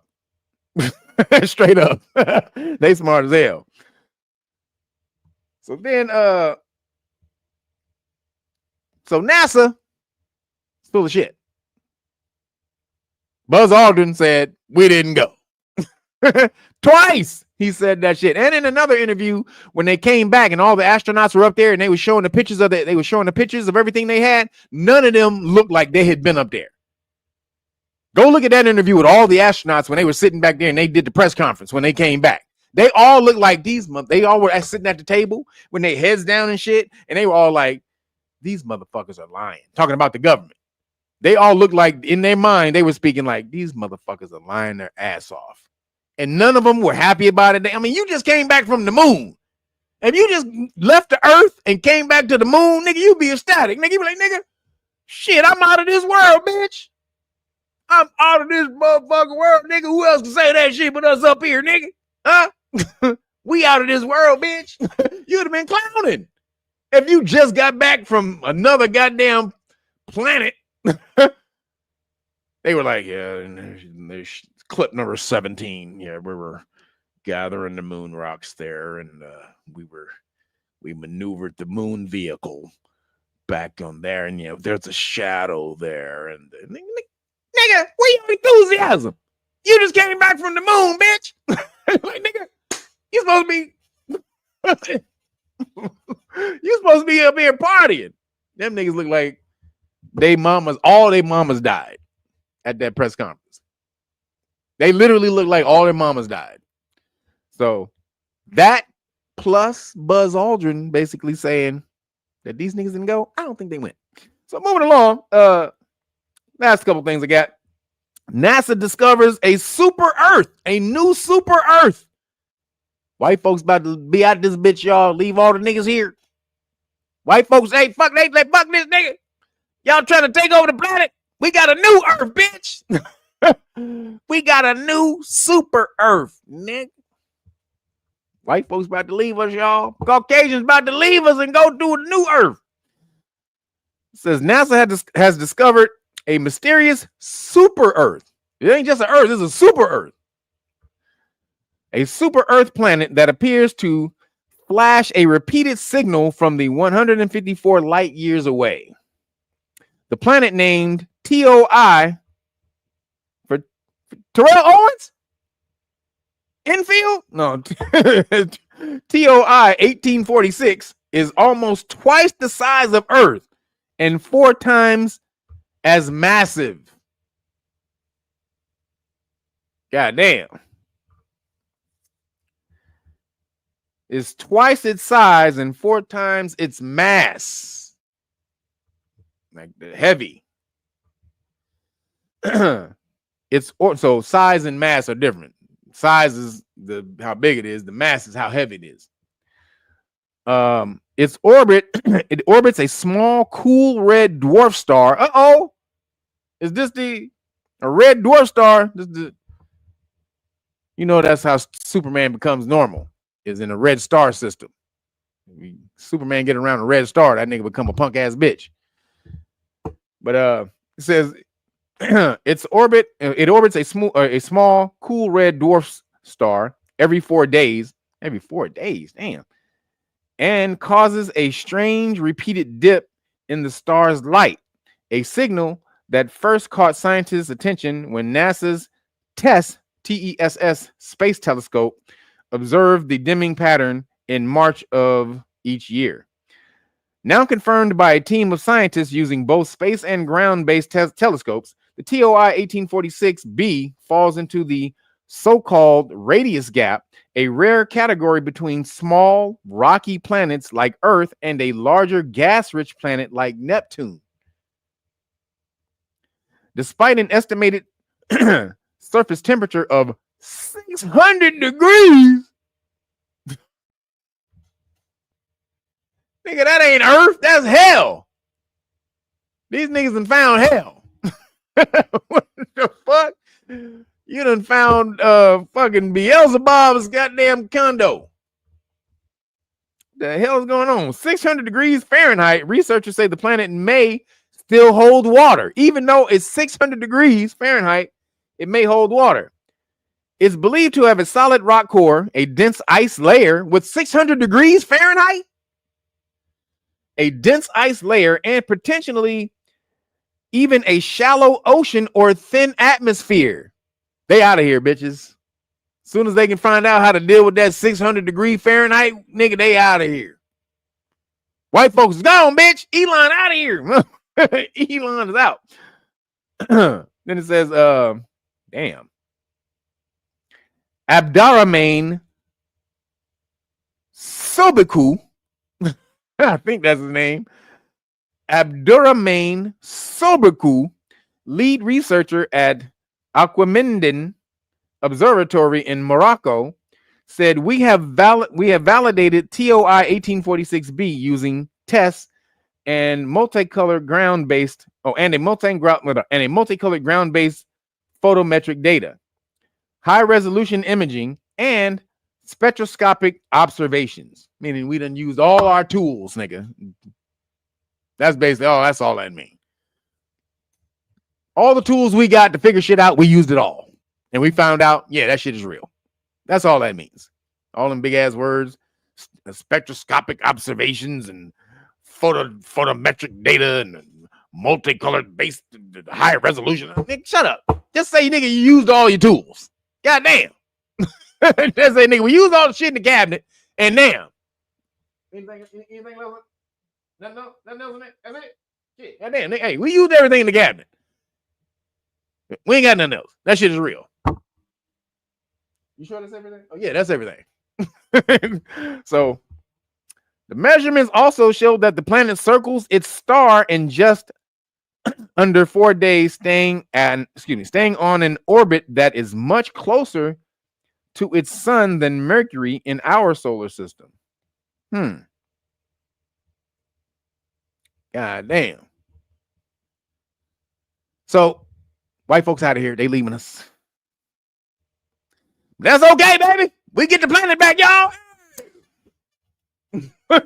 We get the planet back, bitches. Oh. White folks ain't gonna leave us the planet. They'll blow this bitch up first, then move to a new Earth. They'll blow this bitch up first. Would you say Lucifer Resort and Suntanning?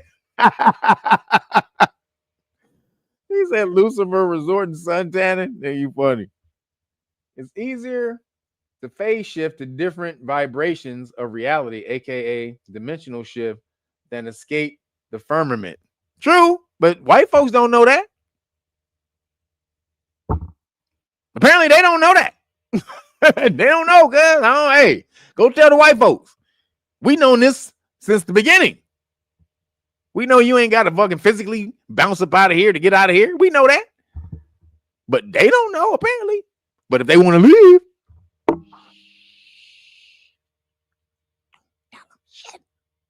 shut your ass up. Let them white motherfuckers get the fuck out of here. Shut your ass up. Let them get the fuck on out of here. They don't need to know they can escape through the mind. They don't need to know that. Let them get the fuck on to their own goddamn planet. The fuck out of here. Just saying. The last thing I got. This is crazy right here. So, parents, we got some scientific data. All you bougie ass, soft ass parents, I got some scientific data in this bit. So it says, forget gentle parenting. Forget it. Fuck it. Throw it to the side. If you really want your child to thrive, you gotta beat their ass. No, I'm just kidding. It didn't say that. It says you need to be strict with them. Study confirms. Confirms. Not fines. Confirmed it. We thought it so. We knew if you smack the shit out of a kid, that'd make them stay. That'd make them make them sit up straight. You know, you ever slap the kid in the back of the head? Stand up, shut your ass. A, B, C, D, E, F, G, H, I, J, K, L, M, N, O, P. Motherfuckers be up at attention. They slap there. What I tell you, huh? Nothing. Nothing. Huh? What? Ain't nothing. Nigga, they be at attention. It don't say smack them, no. It says be strict. Strict is all capitalized, though. So You read the underlying tones of strict. If you're a parent, you'll likely have heard of the popular trend known as gentle parenting. The approach, increasingly fashionable with millennial and Gen Z parents, encourages adults to never raise their voice. If you don't get your little ass up and go clean up your goddamn room. That's what I grew up on. And you know what else I grew up on? If I didn't do that shit, fucking shoot. Fucking shoot. Oh, wow. Nigga, I was fucking George Bush in that bitch. Remember when that nigga threw that shoe at George Bush? That nigga George Bush looked like he had been boxing. That nigga had to slip on. That was me as a kid. If I didn't go wash them dishes, get in there, wash them dishes. Don't you go to sleep. If I went to bed without washing the dishes at 2:45 a.m., you know what came hitting my wall over my head? A big ass shoe. She would throw that bitch, hit the wall, and the shoe would fall and hit me in the head when I was asleep. Bah! Now, if I was awake, she would have threw it directly at me. But because I was asleep, she didn't want to hurt me that bad. So she throw it at the wall, bam, and hit the wall and fall right on my head. Bah! Get your ass up and go clean the goddamn dishes. You make me sick. This is what I'm saying to myself in my mind. I ain't saying to do it. I hate you. Just like Eddie Murphy said, you get up crying, God, please kill her. Boy, I used to think some crazy shit. Boy, my mom went crazy on me. Boy, goddamn. So apparently that was wrong. That's what millennials and Gen Z think. That was wrong. But the new study says, we got new data, guys. The new study says gentle parents calmly explain to their children the consequences of their behavior. That's not good, Mary. Johnny, little Johnny, no. Johnny, we don't do that, okay? We don't do that, Johnny. Yes, we're civilized in this house, okay? Okay, I need to hear okay. Thank you. Now go sit down, please. Thank you. That's the whiteness. That's how they getting it. The child needs to hear it says they calmly explain to their child the consequences of their behavior rather than getting angry and engaging in a shouting match. But if you're an advocate of gentle parenting, you might want to start to toughen up for the good of your child's future. Or just go watch some black parents. That's all you gotta do.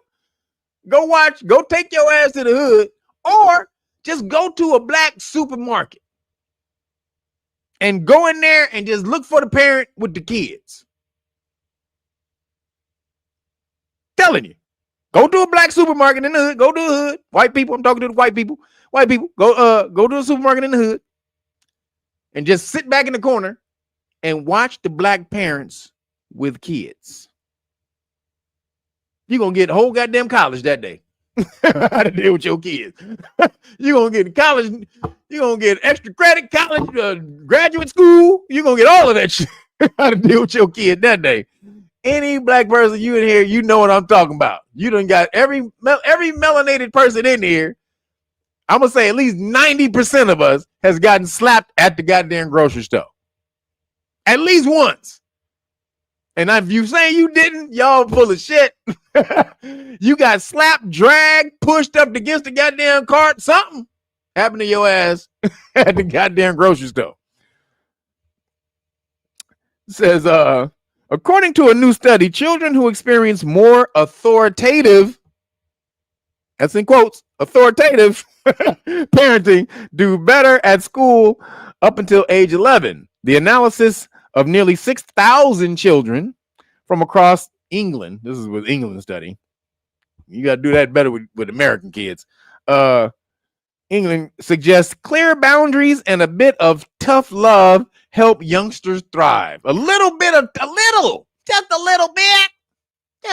bit. Nigga, hell no.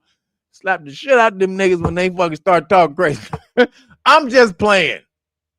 You don't want to do that. I actually believe in mentally defeating the child. I am a mental raider on your ass. I'll find out what that child loves mentally, what he all that got going up in here, what you fear, what you hey, I ain't gonna hit you. I find out what your fears are. When I used to take care of my little nephew found out this little nigga was scared of heights. Anything he did, only had to do it one time. I put his ass on top of the refrigerator. I think I told this story before.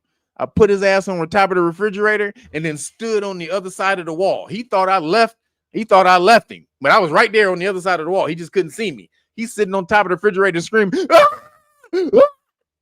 I mean, if he had jumped off the goddamn refrigerator, he would have been fine. He didn't know that though, because you looking down, that shit look long as fuck, right? But he was screaming his ass off. So you gonna behave? Yeah. Every time I took care of his ass after that, all I had to do was threaten to put him on top of the refrigerator. That nigga straight.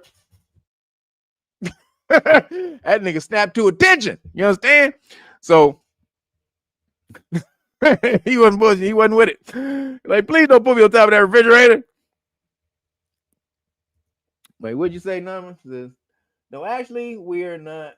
Oh, you're responding to he who thinks. He says, my mama was gangster, carried a gun to church, gunning for Jesus. Was she gunning for Jesus? He said, oh, you guys are talking to each other in here? Okay, you guys got some shit going. He says, them ankles would have been on fire. Hey, I'm just saying, he could have jumped down.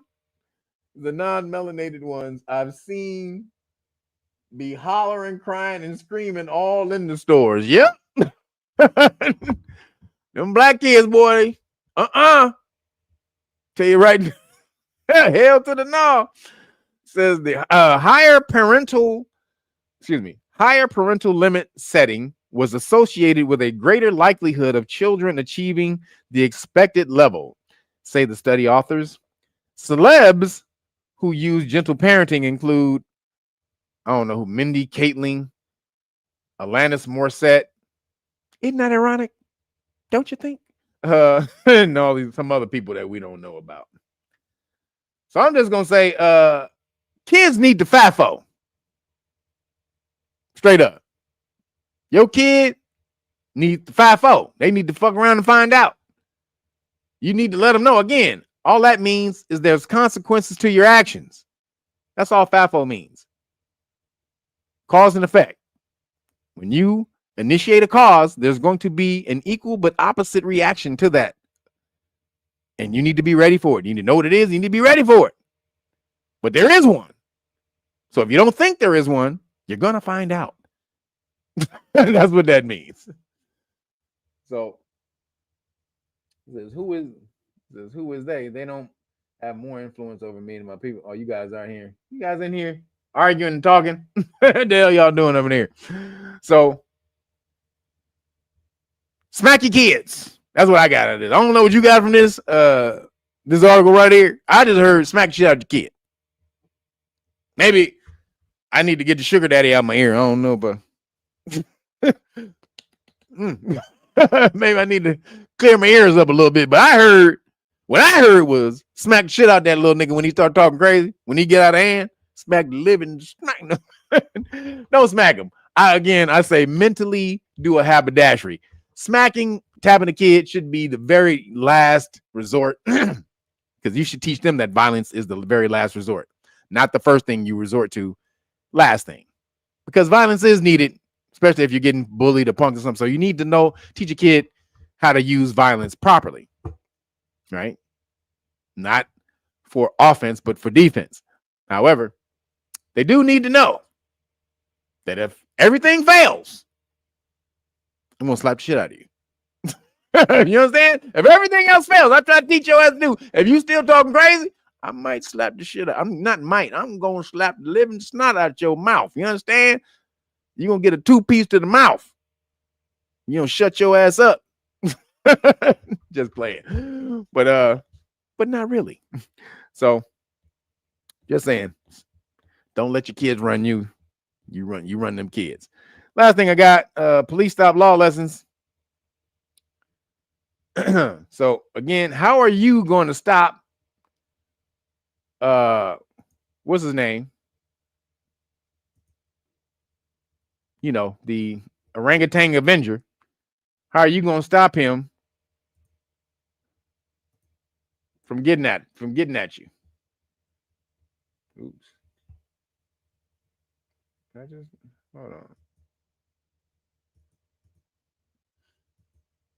So how you gonna stop him? This is how you stop him. Right here. Get over to Know Your Rights Foundation again. Make sure you sign up as a volunteer. You get in here, you click sign up as a volunteer. Boom. Learn the law for free.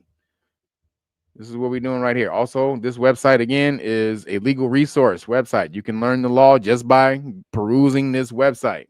We put this together, this intricate thing together. I sat back and did all this goddamn right. You better get in here and get this information. You understand? Yes. So get in there and get this information. But what you're working for, again, I need to show you guys. This is what you're working for. Oops. This is what you're working for right here. You're going to get in here. You're going to get this certification. We're going to teach you the law for free, but you're going to work to get one of these beautiful certifications right here. Take this and get back out into the community and teach your family and friends. That's the deal. We teach you for free. You get back out there. All right. So again, knowyourrightsfoundation.org right here. Make sure you get in there. You sign up, or you can get the whole police stop law package for free. What if the real superpower was already inside you? The Great Book of Melanin Research reveals 130 years of scientific studies conducted by governments around the world on you. This isn't fiction. It's real research on melanin uncovering its superconductive, photoconductive, cell-protective, and DNA shielding abilities. Yeah, they've known for over a century. Why don't you? Order now and get the exclusive Police Stop Law Package free. That's the Know Your Rights Manual, Constitutional Rights Card, Qualified Immunity Notice and Card, Police Stop Flashcards Volume 1 and 2, the Public Official Bonds Book. Learn how to hold them personally accountable. This is power in your hands, biological and legal. They studied you. Now you study them. Click the link. Get the truth. Get protected. The Great Book of Melanin Research. It's time you knew what they know.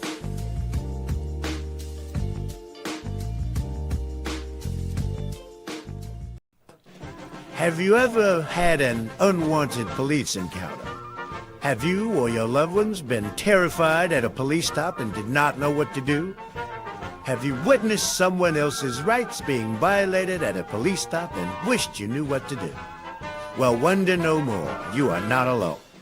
At Know Your Rights Foundation, we teach our members to know police stop laws.